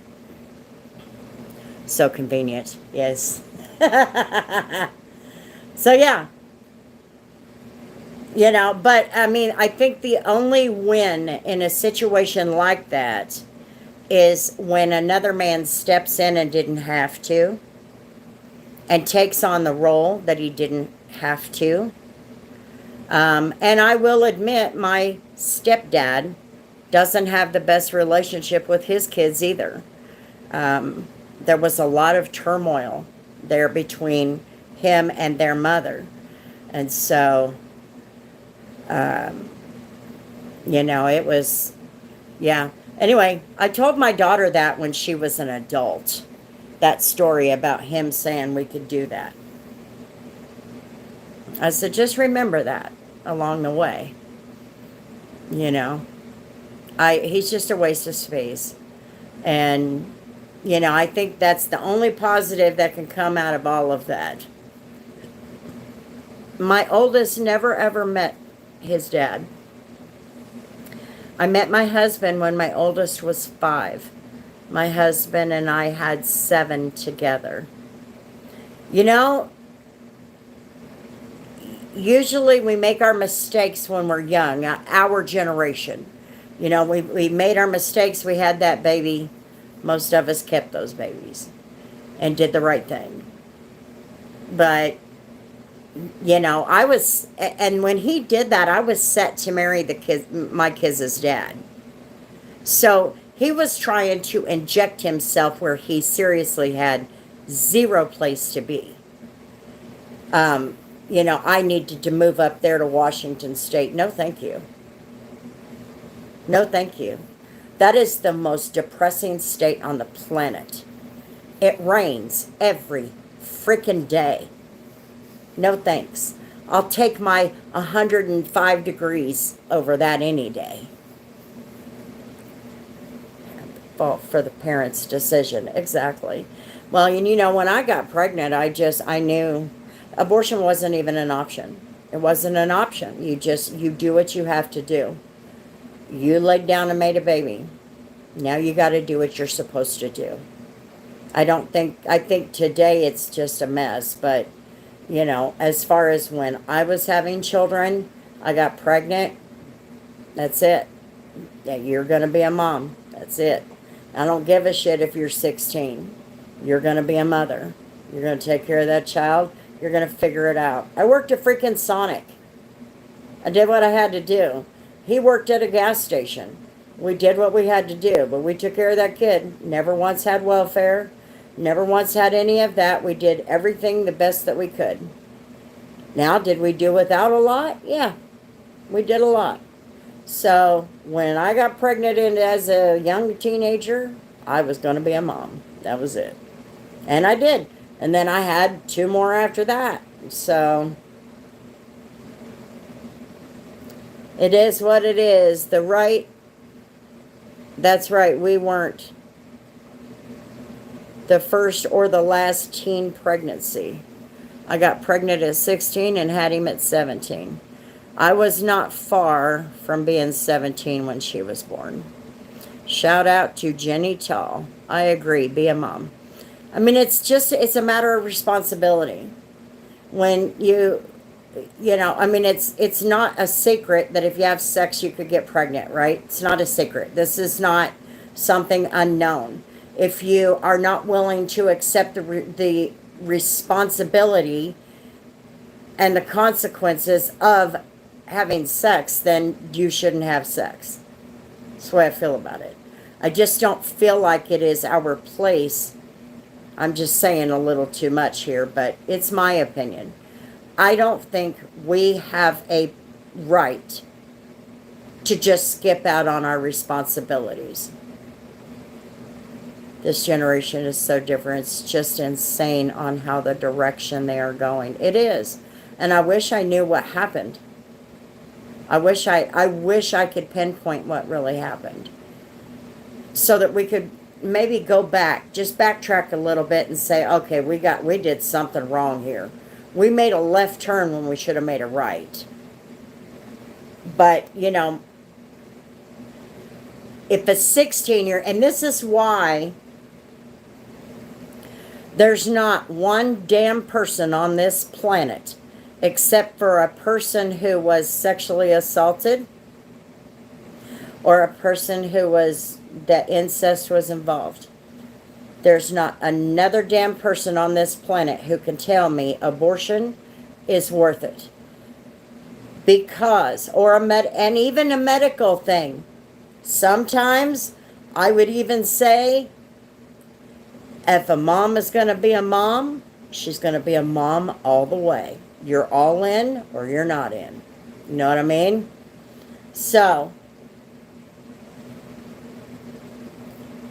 not one person on this planet, especially somebody who's 20-something years old, who lays down, has sex with somebody, knowing the consequences or what could happen, and then tell me I wasn't ready for a baby. I ain't got time for that crap. I do not have time for that crap. I was 16 years old and I had that baby. I did the best that I could. Was I perfect? No, not all the time, but I took my responsibility. Nobody will tell me that they had a good reason. They were not in a good place in their life. Well, if you were in a good place in your life to lay down and spread your legs, you were in a good place. So you take care of that child. Now you know how I feel about that. You didn't have to sleep together. You have different methods of protection and also Plan B. Back then, we didn't have that. We didn't have that. And above all of that, God's commandments. They have more education today before doing it. This is true. I seen a lady that had her first at 19, second at 20, now 29, with 2 more complaint that she was too young. Now, you were mentioning on your video today, Rashida, I don't remember what brought it up, but you were talking about the little bitty one, Joe, and how you can handle him better now than when you were younger with the others. And I said the same. I was better with my last one than I was with my first one. I always say that me and Elizabeth, who's my oldest, we had to kind of grow up together. I was so young, I didn't know what I was doing as a mother, but no mother does. It doesn't matter how old you are.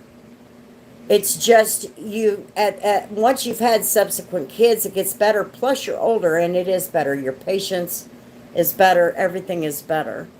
So it's not that the child is being punished, because I still think, even though I had a kid at 16, she's 36 now. She has her own children. Her first baby, she did not abort. She adopted him out. They have an open adoption. Okay? They had an open adoption. It's still going today. That boy is now 14, and yes, he's counted into my grandkids, and I know him. And she takes responsibility not only for her daughter that she has now, her 7-year-old daughter, But she's got a 17-year-old stepson and she takes responsibility for him. She's not that hurt. She's not that much of a mess. She had some rough spots in her road, in her journey, but she's good. She's married. She's been with that guy for 10 years now.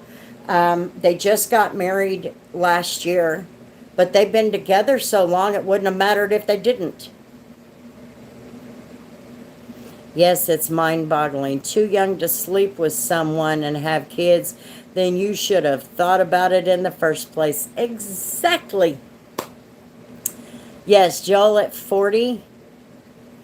He was my easiest, and I can handle him so much better than my first. I cried with my first when he cried. I did too.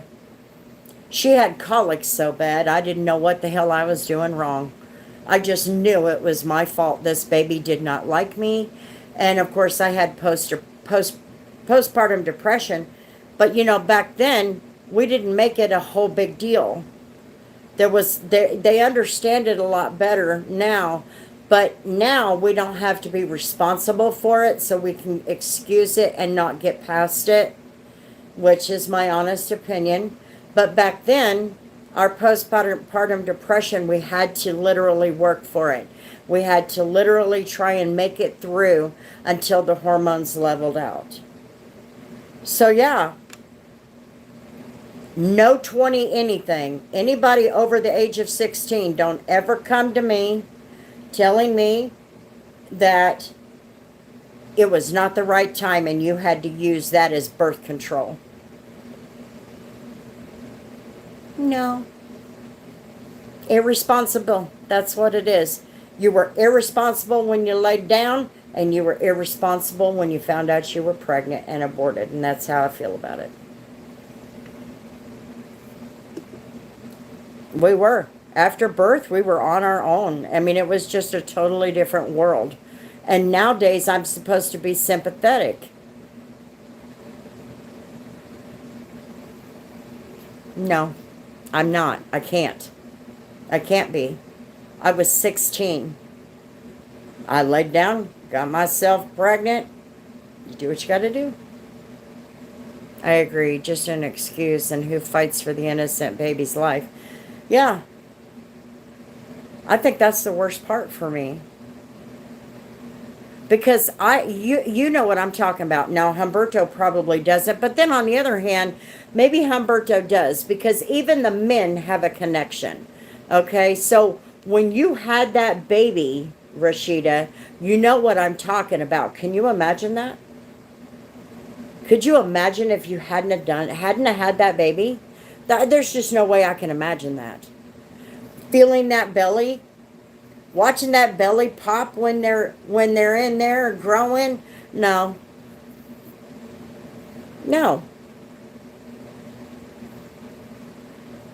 I couldn't imagine doing that to that child. I just can't imagine that.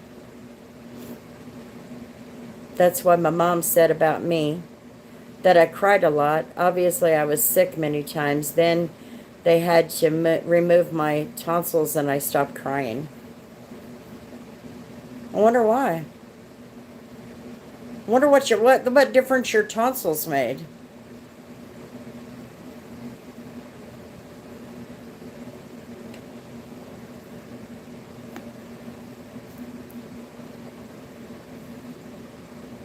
I can't even imagine. Some go as far as to have an abortion at 5+ months. There's 6 states in this country that allow you to have an abortion up until your day you give birth. I think that's just effing sick. That's just total effing sick. At that point, it is a literal baby. That is exactly what it sounds like. That is just freaking sick. That goes beyond Ted Bundy. That kind of mental thought, that goes beyond Ted Bundy, John Wayne Gacy.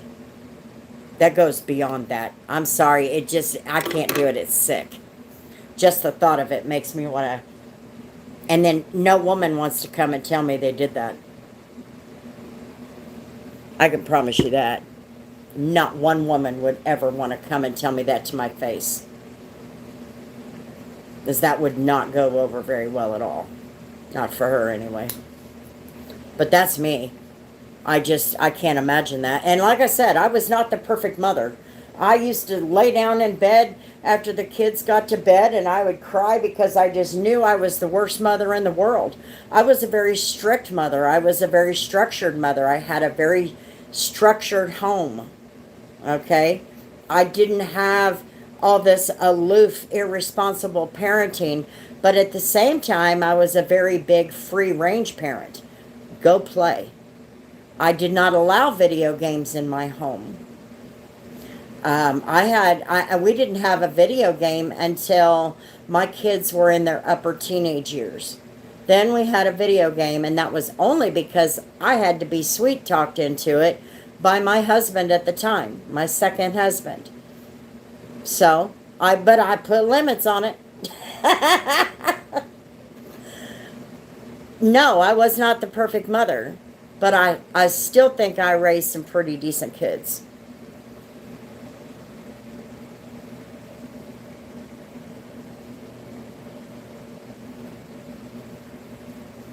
And also now, girls say it's my right, and I ask them, where's the father's right? See, that's another thing I got a problem with. Where the hell is the father's right? We're so interested in the mother's right. We all know that the mothers have to carry the baby, but when is the fathers going to get their rights? And there's even live children out there who don't get to see their kids, or live fathers out there with kids out there that they don't even get to see. Because the mother gets to decide that. At what point is this society, and it's no wonder that men in this society are so pissed off. They're screwed every which freaking direction. When me and my kids' dad split, there was no child support. I took care of them, and he took care of them. That's what frickin' adults do. We didn't have child support. We elected to get away from it. There are women out there, they got to have that child support, but by God, that man is not allowed to see that child. That is completely wrong. If you're going to pay child support, you should have access to that child.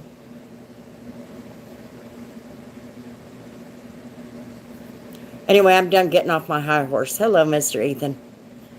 I'm done being on my high horse. We had a Wii, and my sons were only allowed to play for 1 hour. They had to fulfill with their chores and studies and sports. Yeah. When I had my daughter, I had to quit school. Because back then, it was shameful for us women or us girls to be pregnant and in school. They weren't trying to keep us in school. That's why there's so many high school dropouts in my generation. It's because they did everything they could to push us out. We were an embarrassment. You know, my mother's generation, like mine, when they were pregnant with us, they had to go somewhere else. They had to go to school somewhere else. A lot of them in this generation before that were sent to, like, pregnancy schools. I mean, it's changed and evolved, but now, I mean, back when I was having kids, I couldn't finish high school.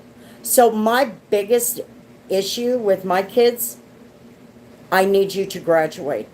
I do not give a crap if you go to college. I do not care if you go to college. You can go to trade school, you can go to 4-year, it doesn't matter. But I need you to graduate from high school because I didn't get to do that. Very true with the schools. Yes, child support and unable to see their sons. See, and I find that wrong. I raised my kids in church and morals. Not the strictest, but super protective. No sleepovers, and I have to meet your friends. Oh yeah, I was that way too. Now, I did let them have sleepovers, but back when your kids are a lot younger. Because back when, and my kids have been gone for quite a while. I haven't had a kid at home since my youngest passed away. So you're talking 2012. But when I was raising kids, you could have sleepovers and it was pretty okay. But now, I wouldn't trust it. I wouldn't trust it at all. And the only reason why is because at what point is somebody going to accuse somebody in your house of doing something wrong to that child that was allowed to come and stay with your kid? Now, girls are even given these babies to go home with to learn, and still they get pregnant. Oh, yeah. Because we've taught girls to be irresponsible, I guess. I don't know where it went wrong, but they have dang sure been taught somewhere to be irresponsible. You get to, I mean, I'm not saying that we have to follow Christian values, but I am saying with all of the advances, and we can't be any more responsible than that when with having sex. I just, no, it makes no sense.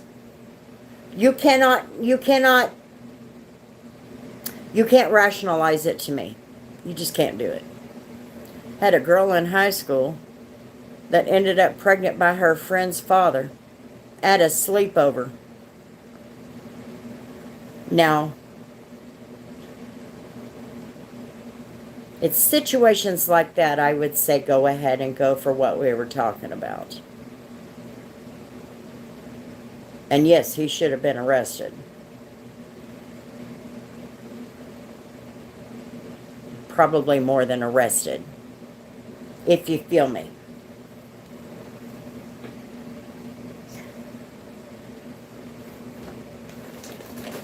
That was one thing. I think I put the fear of God into a lot of people. In fact, I had no babysitters. Me and Mike, we worked opposite shifts so that I could take care of the kids and he could take care of the kids. Even when we were divorced, we had a babysitter who was she was a friend, and she's just, you know, she was great with the kids. She had 4 kids of her own, and so my youngest, which was the one that needed a babysitter, you know, it was all good. We had it all covered. You know, and it didn't last very long. But we worked opposite shifts. We did what we had to because I was scared to death of babysitters. And I think I put the fear of God into a lot of people that nothing bad better happen to one of my children. But I've always had, this is a face of intimidating and RBF and all that stuff. But I also don't talk soft. I don't come from a generation where we got to talk soft to people. Nope, no sleep over here. Yes, makes no sense. I never did babysitters either. Only people who watched my kids was my mom and dad. We didn't even have that. My mother can literally say she can count the amount of times she took care of my kids on one hand, because she only took care of them when I was having another kid. My mom and my grandma's also said one of my girls, Jesus Christ, would have to stop me from what I would do. Pretty much.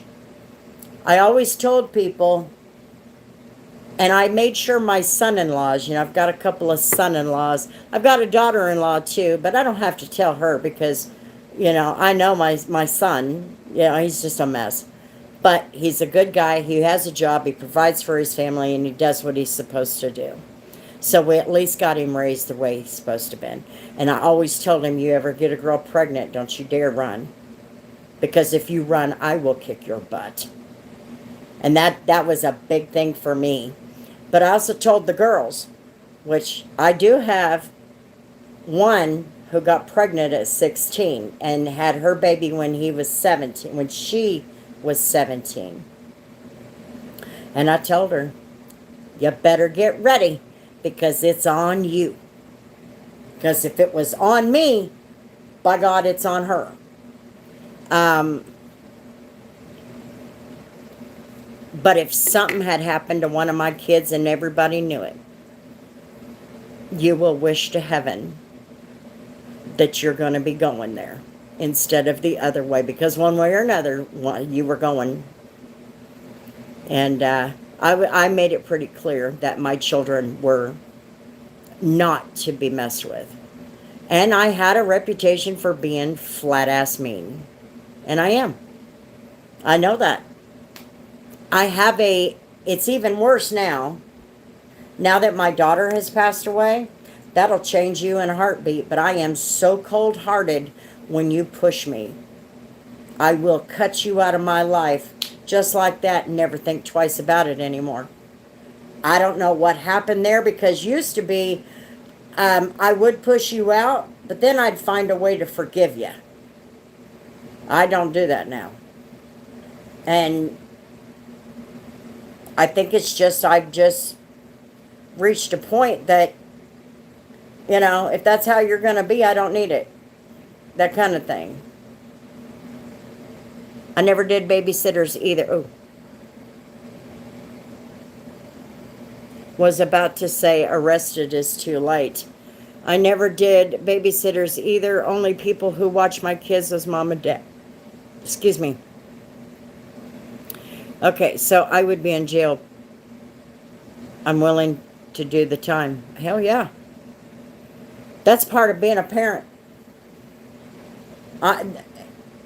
They say that dads are supposed to be the protector, but you know what? That doesn't mean I'm not. And everybody knew when you wanted to, like I told my son-in-laws, anything happens to one of my kids, you're gone. I also told them, don't screw my daughters over. Don't try to keep them from me, because moms always win. But, the mothers, those are your children. There's nothing I wouldn't do. I'd go back to jail. That's what I told my son-in-laws too. You raise your hand to one of my daughters, and I'm not afraid to go back to jail. The pastors in my church knew I didn't play about my kids. Told one pastor off in church, Mrs. Singh don't play. Am I saying that name right? Is it Singh? Am I saying that right? I told my sons, if you get a girl pregnant, you better be honorable. Because if you don't, I will be all over you like fire. And also, her parents better be like that too. Yes, it is pronounced as Singh. Okay. Sorry. I hate to butcher people's names. I feel bad. I don't know why. It's a weird thing. I feel bad when I mispronounce it. I will be loving to their children, but it's not my responsibility to raise them. It's your responsibility. Yep. Do you know how many people in our generation, Gen X, do you know how many people in the Gen X generation that is raising their grandchildren? It is the highest ever in the history of humankind that we are raising our grandchildren. Not me. I put my foot down. I made sure that my kids understood, if you don't take responsibility for your children, somebody else is going to raise them, and it is not going to be me. Sometimes you just have to make that decision. And every single one of them, including my best friend Deidre, she's raising her granddaughter. Every single one of them will tell you they did that to keep the baby in the family. There's too many families out there that are looking to have babies, and they are going to make great parents. That if my daughter isn't going to be responsible and take care of her kid, then let somebody who would want to be a parent, who can't have one of their own,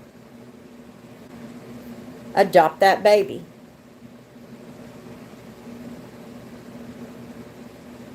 Had one guy call me Rashida instead of Rashida.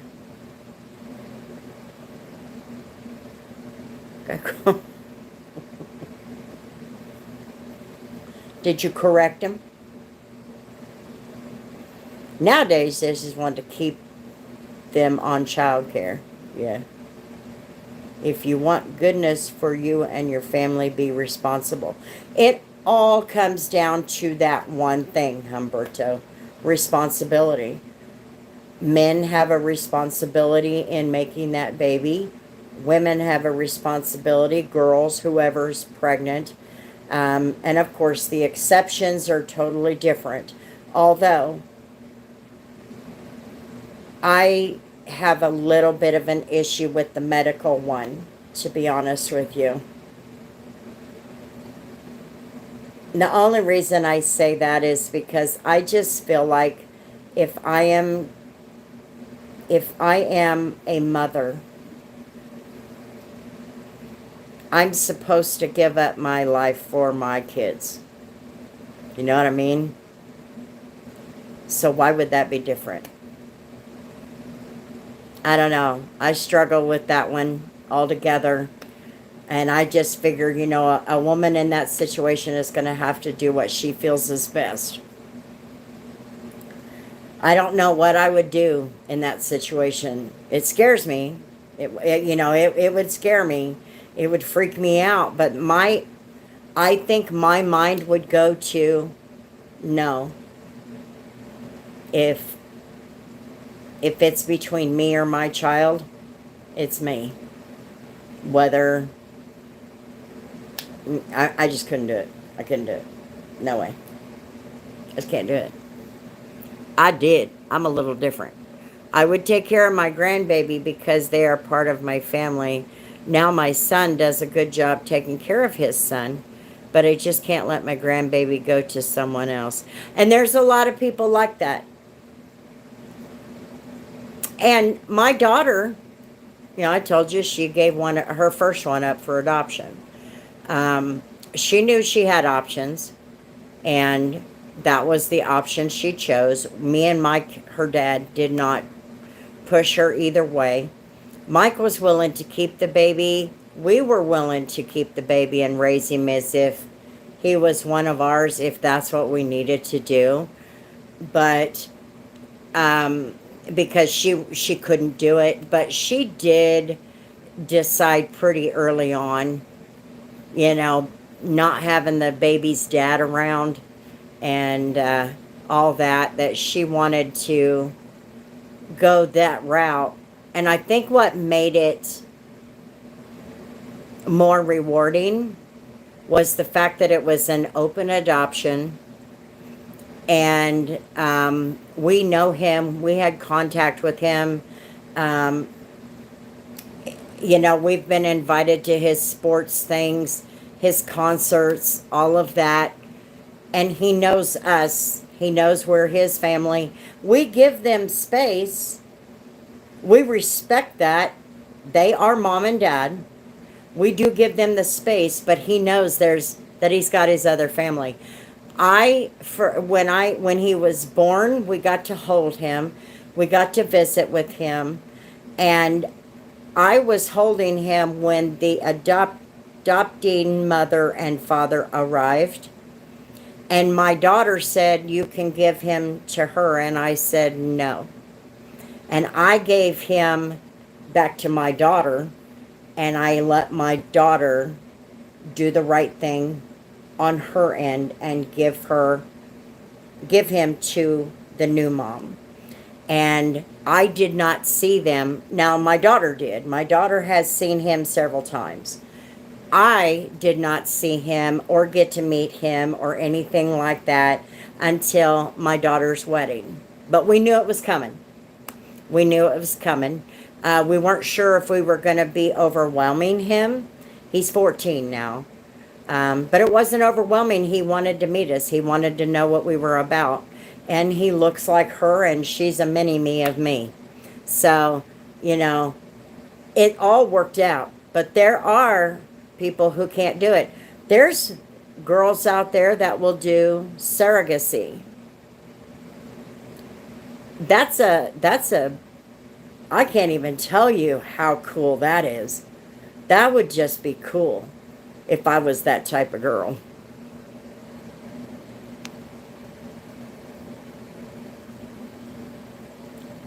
Pray to God for help, always for guidance. He knows better than call us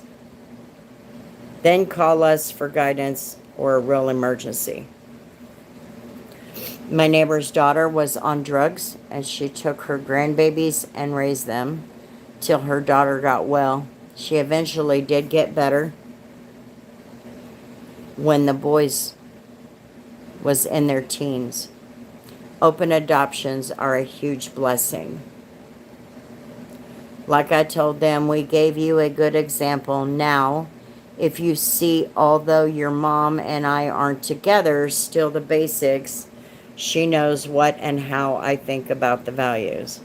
Yes, Rashida, sometimes our responsibility makes us be doing that if children are basically in danger too.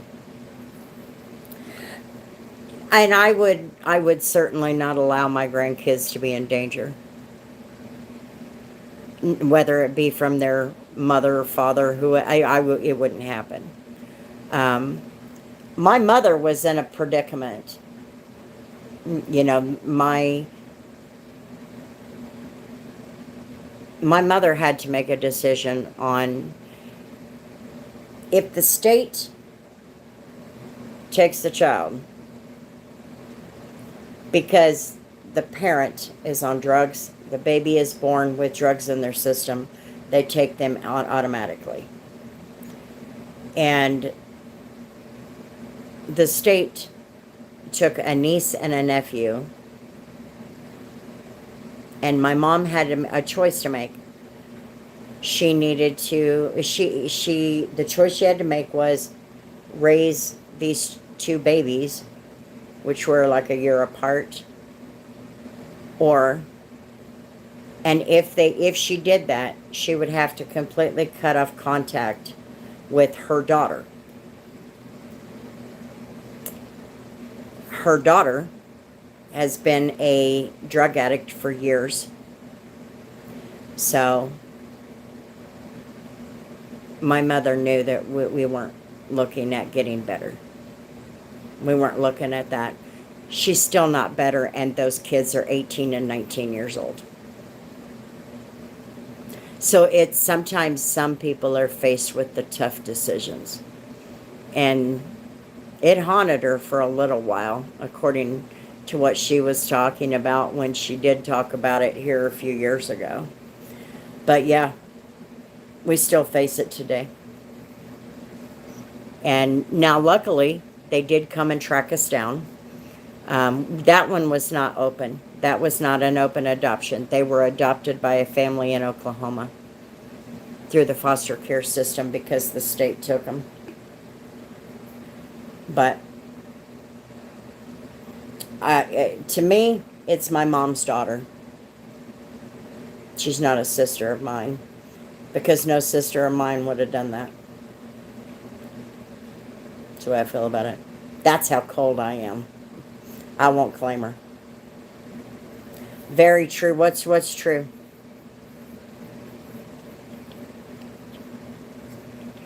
Oh, yeah. Jesus. We've really been on here that long? Man, this has been such a serious night. Yeah, I caught it now. I was like, wait a minute. I get to run in my mouth. I would love to do foster care when all my kids are grown. Why not now? Do you have room? Because if you do foster care, that you get paid for that. So that would help you to be able to take care of them.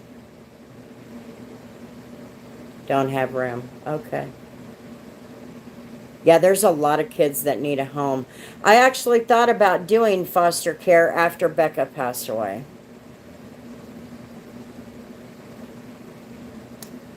But the reason that I didn't, the older teenagers, but the reason that I didn't is because I couldn't get my head right.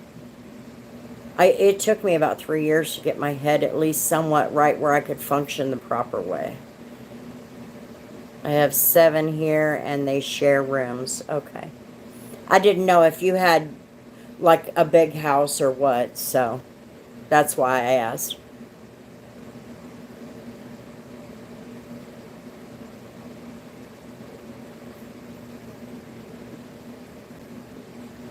But yeah, tonight was such a serious night.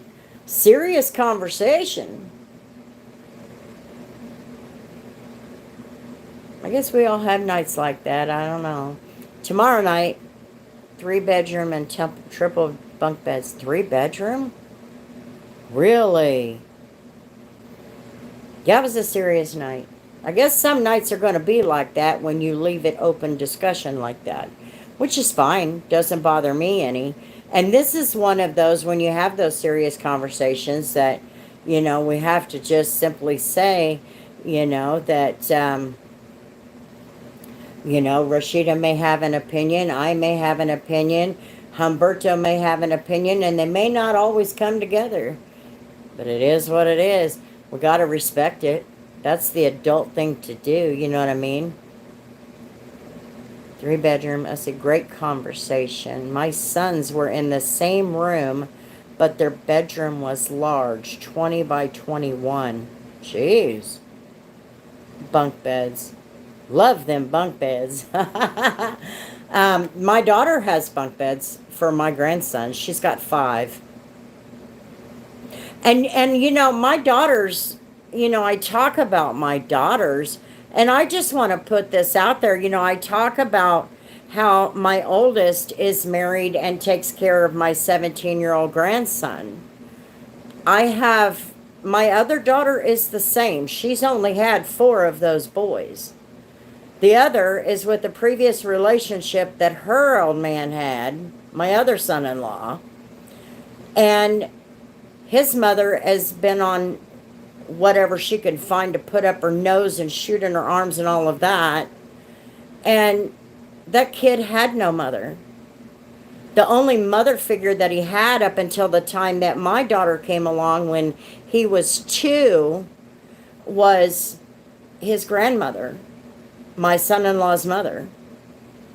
And so my daughter, that's her son. She will look at you dead in the face, and she will even tell the schools, no, that is my son. But my daughter's been raising him since he was 2. He's 12 now. That's her son. So I think I did okay with my kids, letting them know that when a stepchild comes into the home, which is what happened in my house, because when I married my second husband, he had a son. That is my son too. You get married, you accept that responsibility. Again, that big word. You accept that responsibility. That child becomes a normal part of your life. And that's it. So they had that example. And they followed that lead. I don't know if parents are not being good examples. I don't know. But my kids, I think I did okay. For me, having one at 16 and one at 20, and then the other one at 26, I think I did okay. Not too bad. And then the one that I didn't raise until he was 9. He came along when he was 9. I did the same with him as if I would my others. I never treated him any different. And I told those girls that. You don't treat them any different. They wanted to have them... The hell is that word? Two. I don't. You've told me that word once before. What the hell does that mean? Hammock. Two, because when we went to the beach, we stayed at one Airbnb that had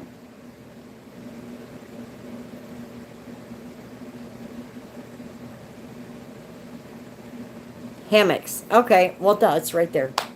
Sorry. Poor. He knew I was going to ask.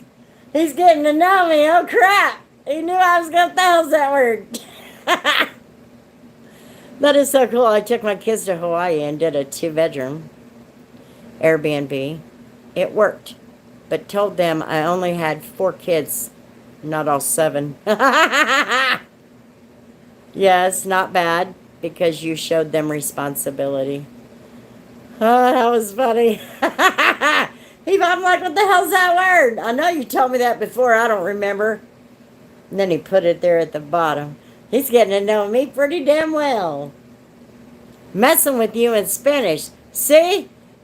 I knew you were doing that. I knew you were doing that. Messing with me in Spanish. You know damn well I don't know them words. And you still do it. I knew you were doing it on purpose. It's not habit. You did it on purpose.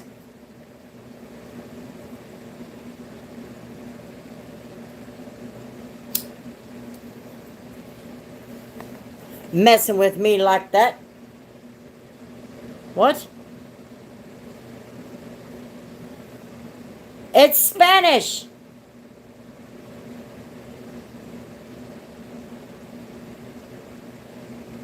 I don't know how to say that word. I forgot what you told me. Talk to the hand, because the fast face ain't listening.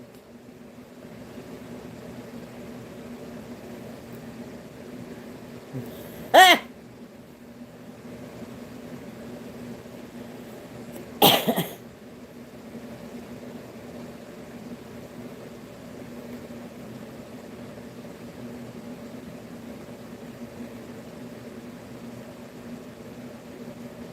It's still Hispanic. Spanish.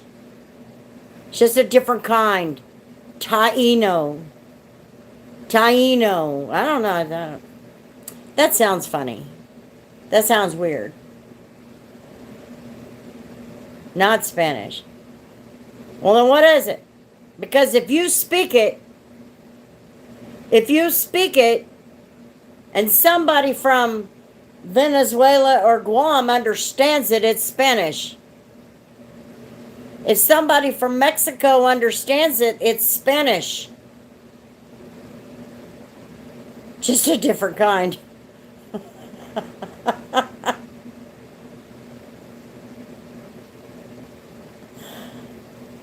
It is a different kind.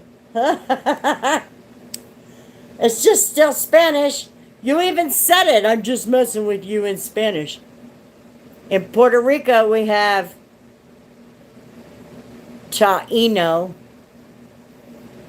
language words because of our Caribbean culture.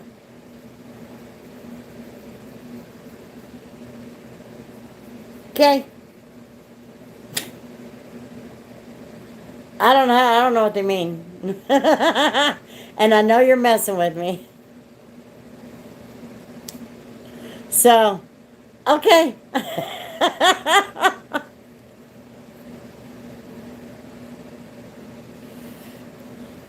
You know what? I think they have economy flights that you can get yourself to Florida. And then there's economy flights that'll take us to Puerto Rico. When Kimberly, I think Kimberly was here one night, and we were like, we need to all just, it's getting cold. She lives in Chicago. I live in Kansas, so we're going to have the brutal winters. And so we were like, we just need to go bunk with Humberto for the winter. But you don't have a winter down there in Arizona.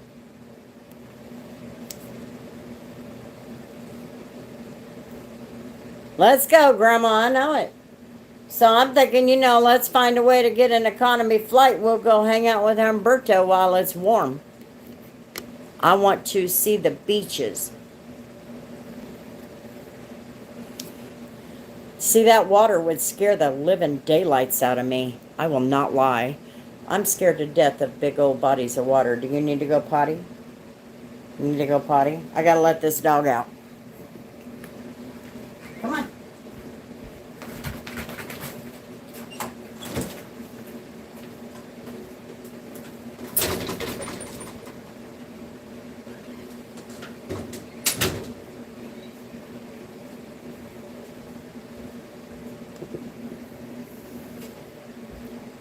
For example,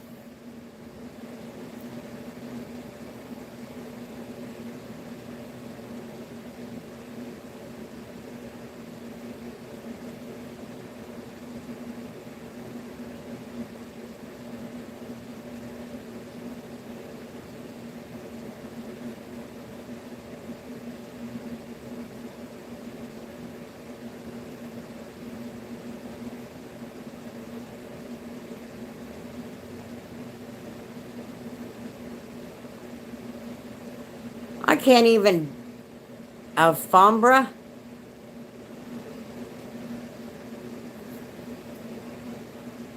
You know what you're going to have to do is you're going to have to start sending me voice messages of what these words are, like merengue. I didn't even know that was a dance. Actually, I did because you see it on Dancing with the Stars all the time. But I didn't know that's how you spelled it, so I look like a dummy.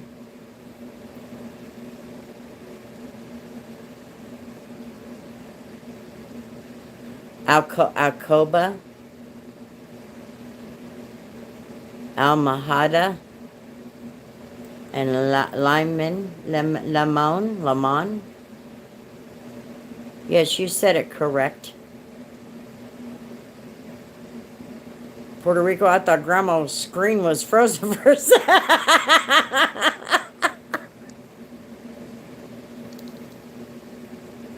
I was like, I have to try. Now I don't think I'm stupid by any means. But I'm stupid where these other languages come in because they have a, and I know this because my mother taught English to Vietnamese and Hispanic children that are new to our country. Okay? So I know that the way that I would sound it out would be incorrect because the Hispanic language takes their sounds into a different direction. So I'm looking at that going, and so I'm trying to justify it in my mind.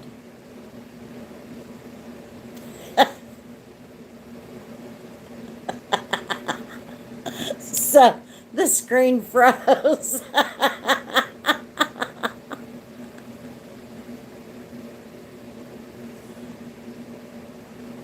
Oh no. He does that on purpose to me. I'm going to have to find some kind of creative way to respond to him when he does that.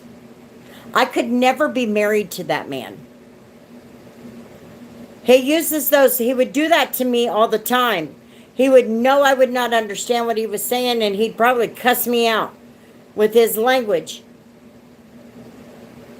And I would never know the difference.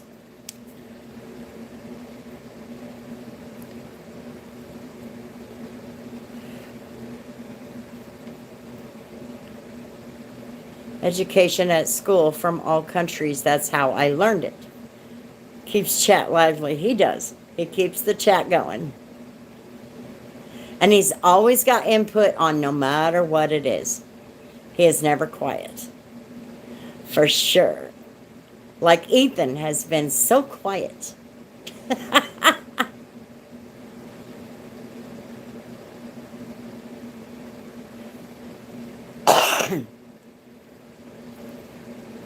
Now Humberto, he doesn't get quiet.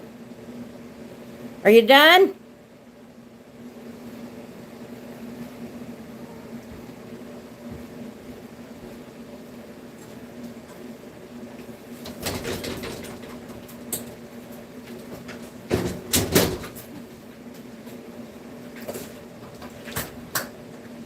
I don't know why you try to go outside, Cat. You are not going outside.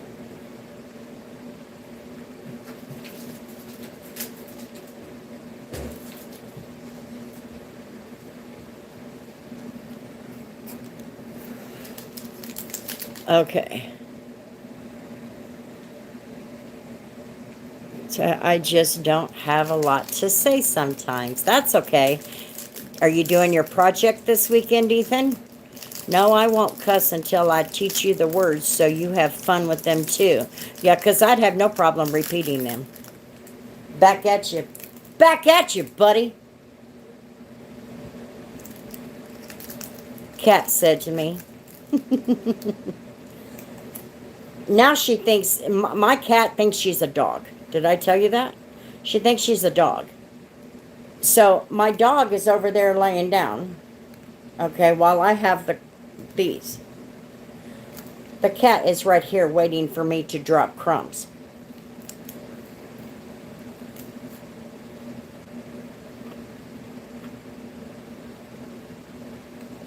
And I've never let her outside. The only time she was outside was when she was on the truck with us. For instance, you see me write, but in Spanish it is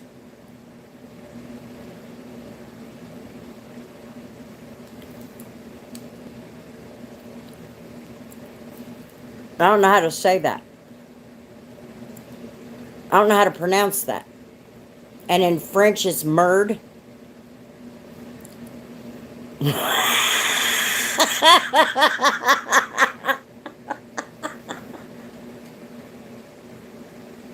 Ah, Rashida. Rashida.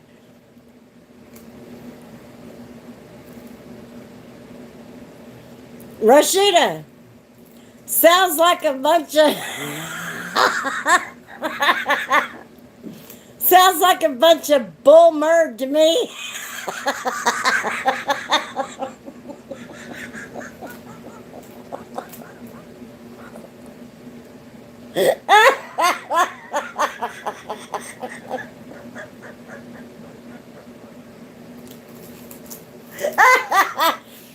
Oh my God.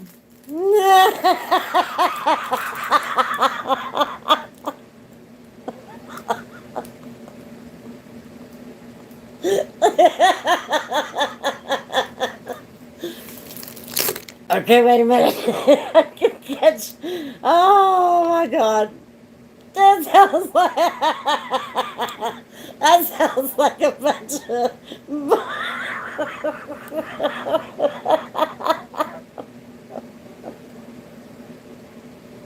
Oh God. Oh my God.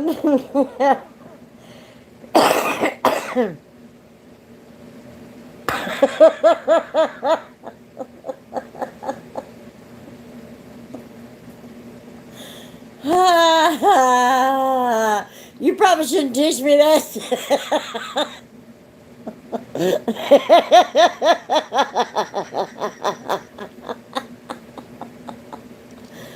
Oh my God. I mean, think about that. I mean, when you look at those words.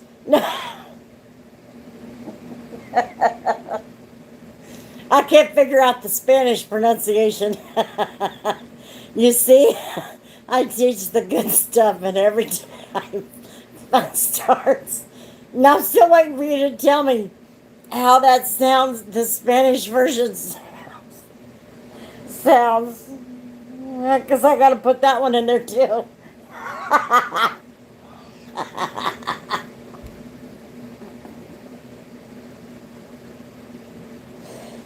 Oh. So, so tomorrow, so tomorrow when I start my live and Humberto shows up, I can say, "Hey Humberto, what kind of bull merd do you have for me tonight?"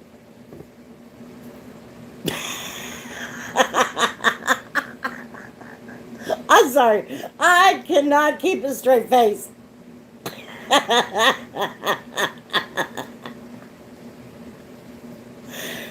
Ah, mierda.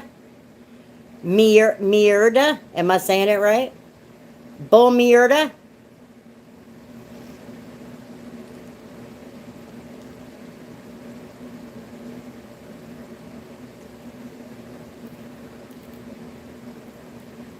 Mierda? Mierda? Am I saying that right? God.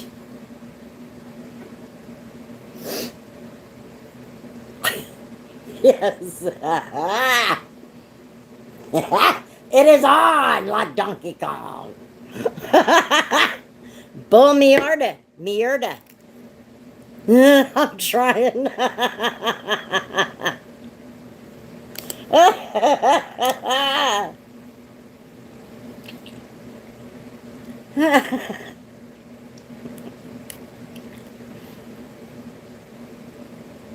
Well, you were waiting for that one, weren't you?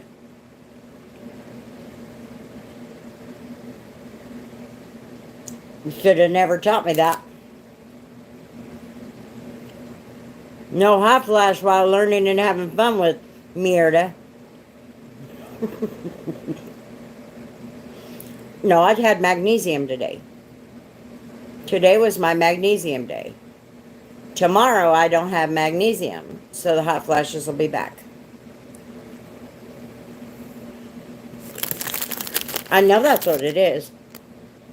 Because they get bad. I have to have a washcloth right here on me. On the days I don't take my magnesium when I'm not supposed to. So, hot flashes are under control today.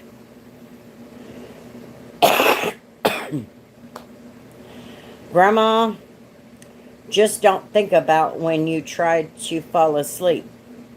I can see you busting out laughing pronouncing it. I am telling you, I'm going to make him teach me this crap. And I'm going to do it to Carlos. He'll say things to me, he's just teasing me, and I'll be going, and I will actually say it. That's BS. Now I can say it to him in his language. Oh, bull mierda. Mierda. However the hell you say it. Bull mierda. My arda. You know, I'll say it all kinds of ways.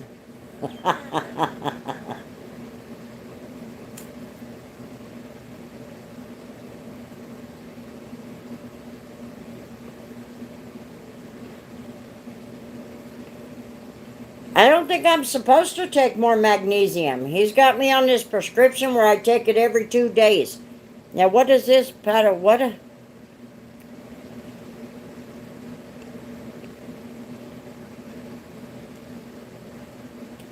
What is that?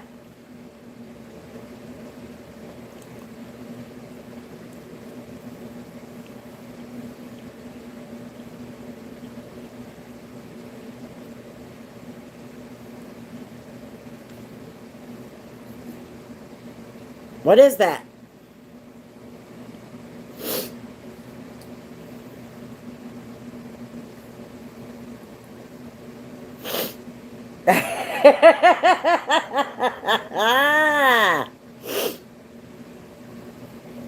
Plantains? What is that?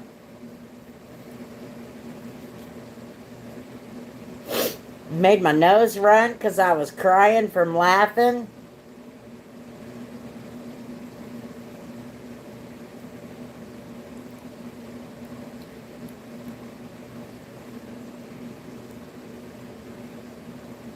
I got nothing. I got nothing. Don't have a clue. And Carlos will be asking, I know who taught you that. Probably.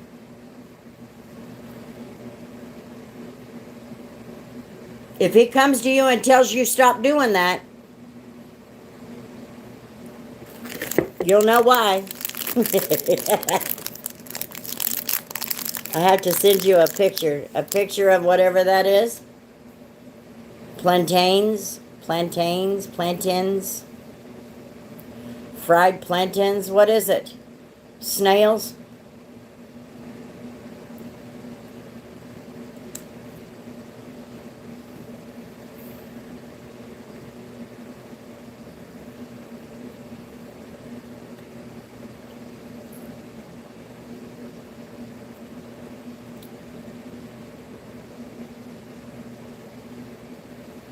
Have I told you guys lately how weird you are?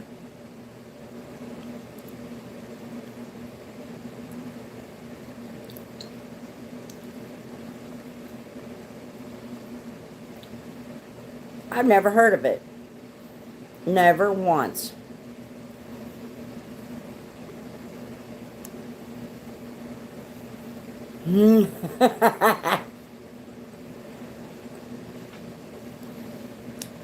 You guys are just weird. That's okay. I accept your weirdness, even if it's not in my language. And it sounds like a bunch of bull merd.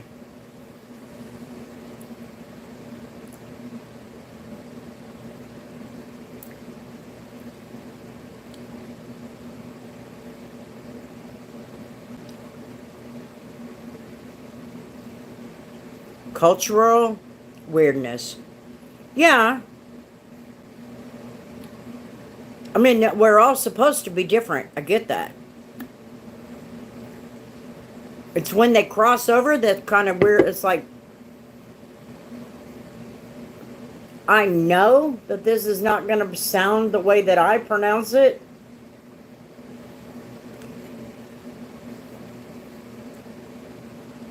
For example, Rashida, you said it the other night, your kids do not speak their native language of their dad?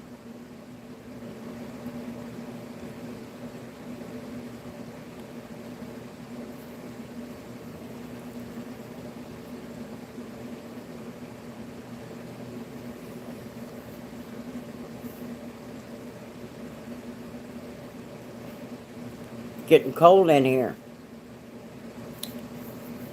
I don't want to turn the heat on. No, they don't speak. Am I saying Punjabi? Is that the way it's pronounced? Yes, I knew he was from India, but I was not sure the language he spoke. But I do believe you did say that he does not teach them his language. Punjabi? Am I saying it right? The thing is, we know lots of the ones from the USA, and we are taking advantage of you in a fun way so you learn it and have fun. Mierda. Mierda. That takes a little bit of time to train your brain. No, he does not teach them. He speaks English to them, sadly. Wish he did. Do you speak his language?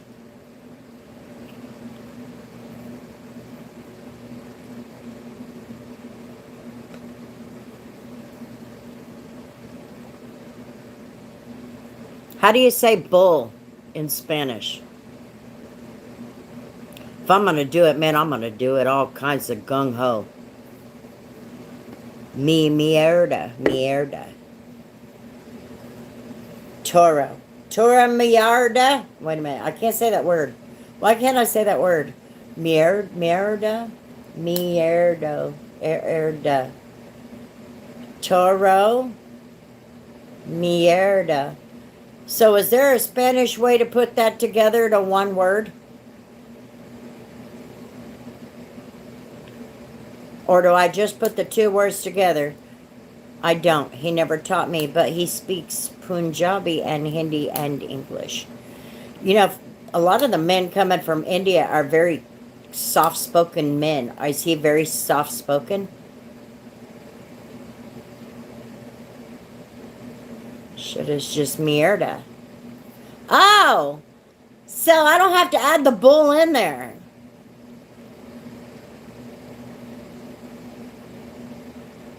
Your native language is Spanish?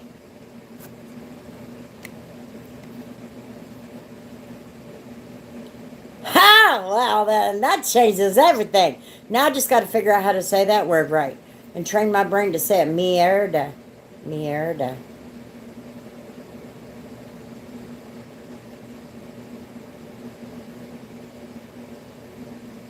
Mierda. Mierda. No, my husband is psycho. Like, that man is a bit crazy.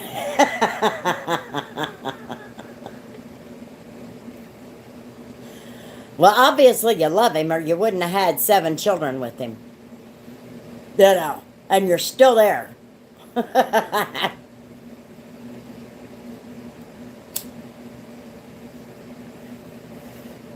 Yes, you are saying it almost perfect. I will practice. Mierda.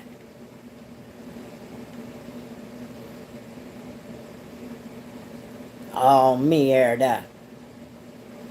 I'm trying to think of all the ways that I would say that to him.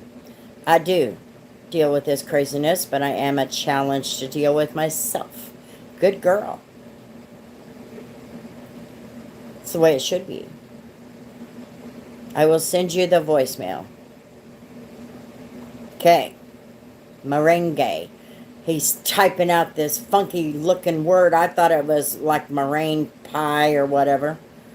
No. It was the dance. The merengue. What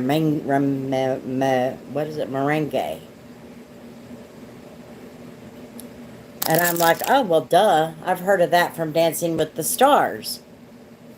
But I'd have never known how it was spelled. I mean, it seemed like the merengue seems like a word this big. And he spelled out something that was this big. A pie sure sounds good right now, though. Sure does. I wish I could have more of it, but no.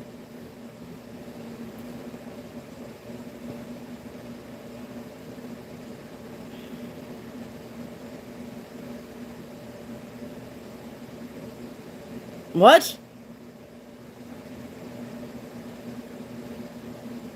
What is that?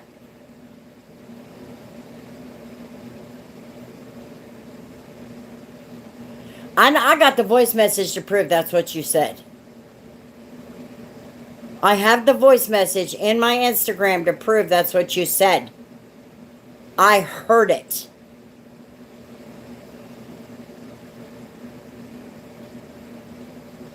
I know it isn't spelled merengue. You said merengue. It's a dance. See, he's trying to take it back. You can't. See, that's why you're messing with me. I cannot trust you. How do I know? I'm going to have to go look it up. How do I know mierda, what the hell was it? Mierda is bullshit. How do I know this? How do I know that's the actual way? Make me got to go to Google Translate. The way you pronounced the ending sounds E. Also at the end, like at the start. Merengue. Merengue. Merengue. What? What?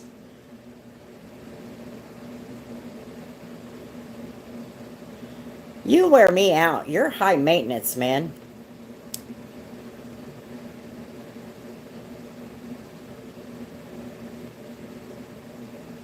I know you said merengue.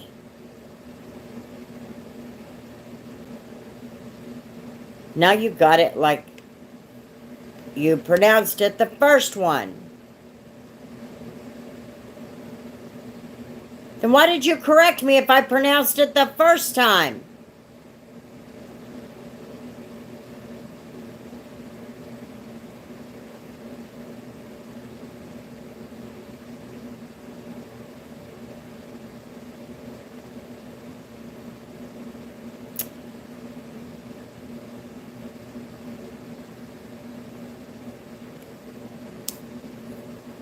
Calm down.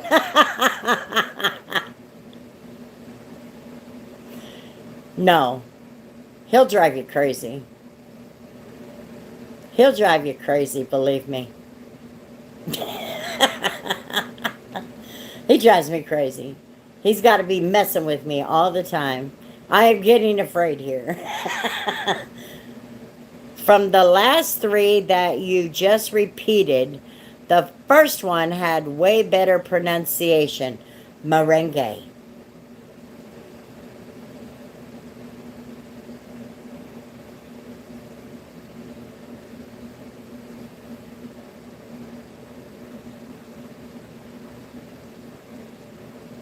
Merengue. That's what you said. You did not say merengue. You said merengue. It's a dance. The merengue. And I know what you said. I heard it. What is that word? It's a dance. Merengue. It's a Spanish word for a dance. I thought it was the word for the pie, but it wasn't. So he corrected me. Then he had to send me a voicemail or voice message to tell me how it sounded. Yeah, it's the merengue. You know, that stuff I could never do. My ankles couldn't handle that.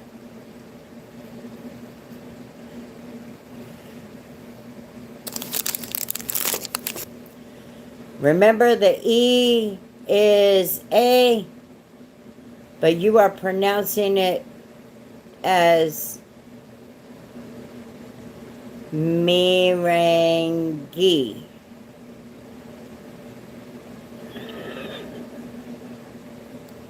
I'm going to pull up that message.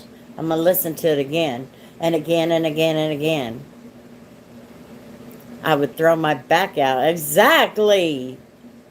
It's a Hindi word. It's a Hindi word. Now you're spelling it different than he did. He spelled it out like long time. What does it mean in Hindi?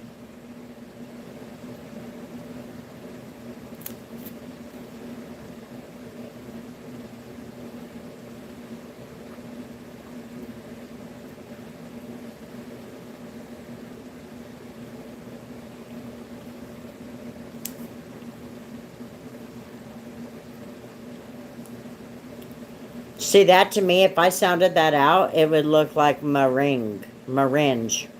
Meringue. No, meringue.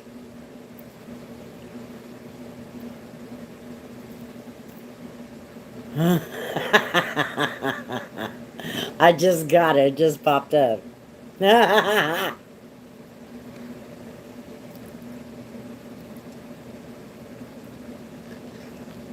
Humberto sent a voice message. In Hindi, it's a Hindi word. See, if I said that Hindi word, it's meringue. Meringue. Because to me, that A is either long or short.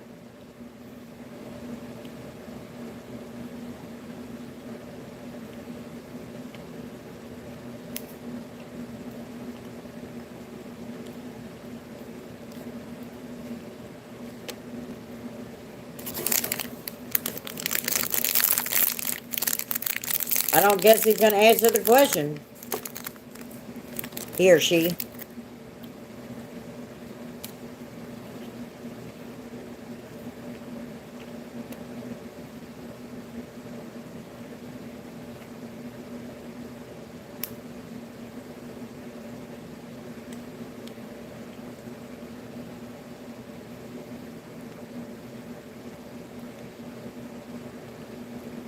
Are y'all still there?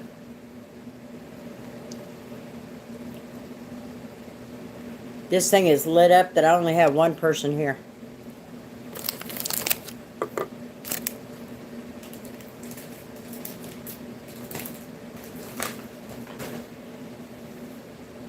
Time for me to head off to watch a movie. It's 10:46. Also sent you now the one for Mierda.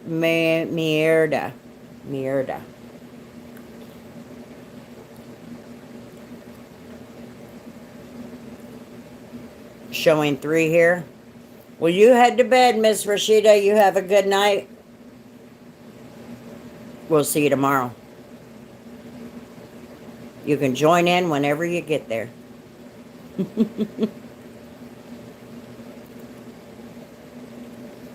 Peace. See you later.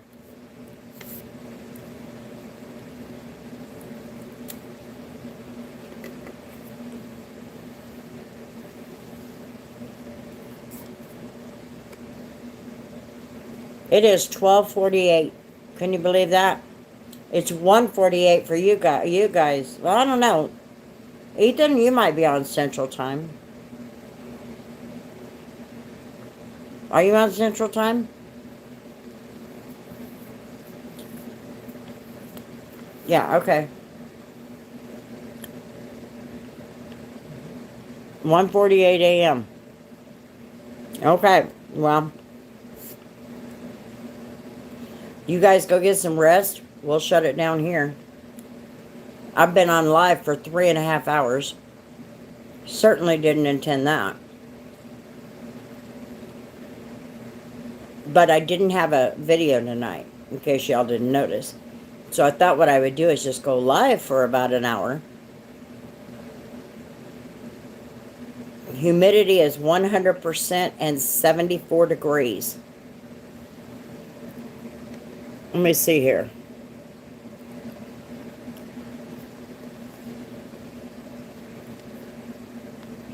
Here it is 51 degrees. It's getting a little chilly in here. I noticed that my legs are cold. I saw it pop up earlier, but I was busy and was expecting it to be over by the time I got here. I don't know how that manages it, but tonight we had some pretty serious conversations too. I mean, that doesn't happen very often. We have little spurts where we have serious conversations, but tonight one led to another and another and another, and then I put out all this personal stuff with my daughter, and my problem is when I get into serious conversations, I don't honestly know how much information is enough for people to understand.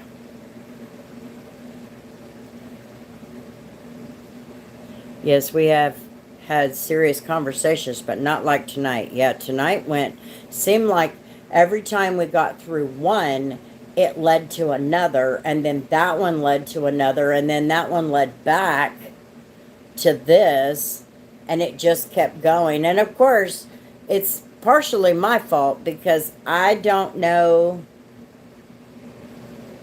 We felt like Dr. Phil. Sorry. I do have a tendency to talk too much.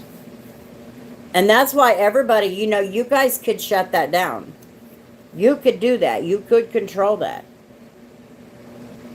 Because if I'm talking too much and it's just getting too serious and all of that, which sometimes it'll get too serious for me and I'll be like, I'm not going here tonight. And that has to be, I can't talk about that just any night. I can't talk about especially with my daughter. I mean, that has to be, I have to be in the right frame of mind. Otherwise, that could have turned into a live canceled. I gotta go. I'm not crying on this video. We gotta go.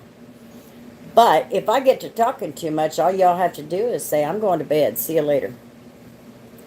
I think all the folks here, if they disagree, we still have respect for those we disagree with. Yes, I think I have always prided myself, but I was always taught that. My mom was really good about teaching us that, number one, we need to accept everybody as a human being. This person is not less of a human being than you because they're a different color than you. And then it doesn't matter who it is, every human being deserves respect, and not everybody is the same, and that's what makes our world turn. So she always taught us that, we have to be accepting that sometimes when we say something that we think, they may not agree with it or they may not like it. But if you're going to deliver that message, just be kind about it. Be nice. Now, I admit I'm kind of harsh, but nobody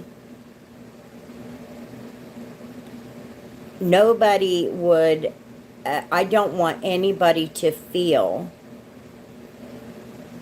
that they don't have a place here. That their opinion is not respected.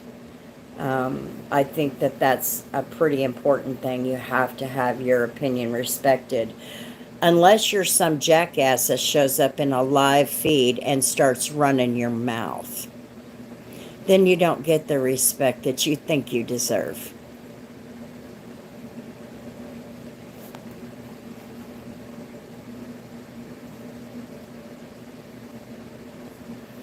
But yeah, it was a pretty serious conversation. A very serious conversation in a little ways, in a few ways. But I think we were all able to, hey, that's okay. It's not for everybody. I just couldn't do it. So it worked out, though. And that's what I want. Everybody to be comfortable about things like that. But anyway, I'm going to let you guys go. Try and have a good night. I'm going to work on, I'm still awake, so I'm going to work on some more trivia questions. Because I want it to last. But then maybe I don't need it to last. Maybe I need to stop it right here. That way I've only got a couple hours and I have no choice but to get off. Get off of that live. Let these people go back to their life. So anyway, have a good night, guys. Thanks for being here. I appreciate it. And see you tomorrow, 9 p.m. I'm going to go live. We'll see what happens. I don't know if they're going to go over... I don't know how long they're planning on running their podcast tomorrow, so we'll see. Anyway, see you guys later. Peace!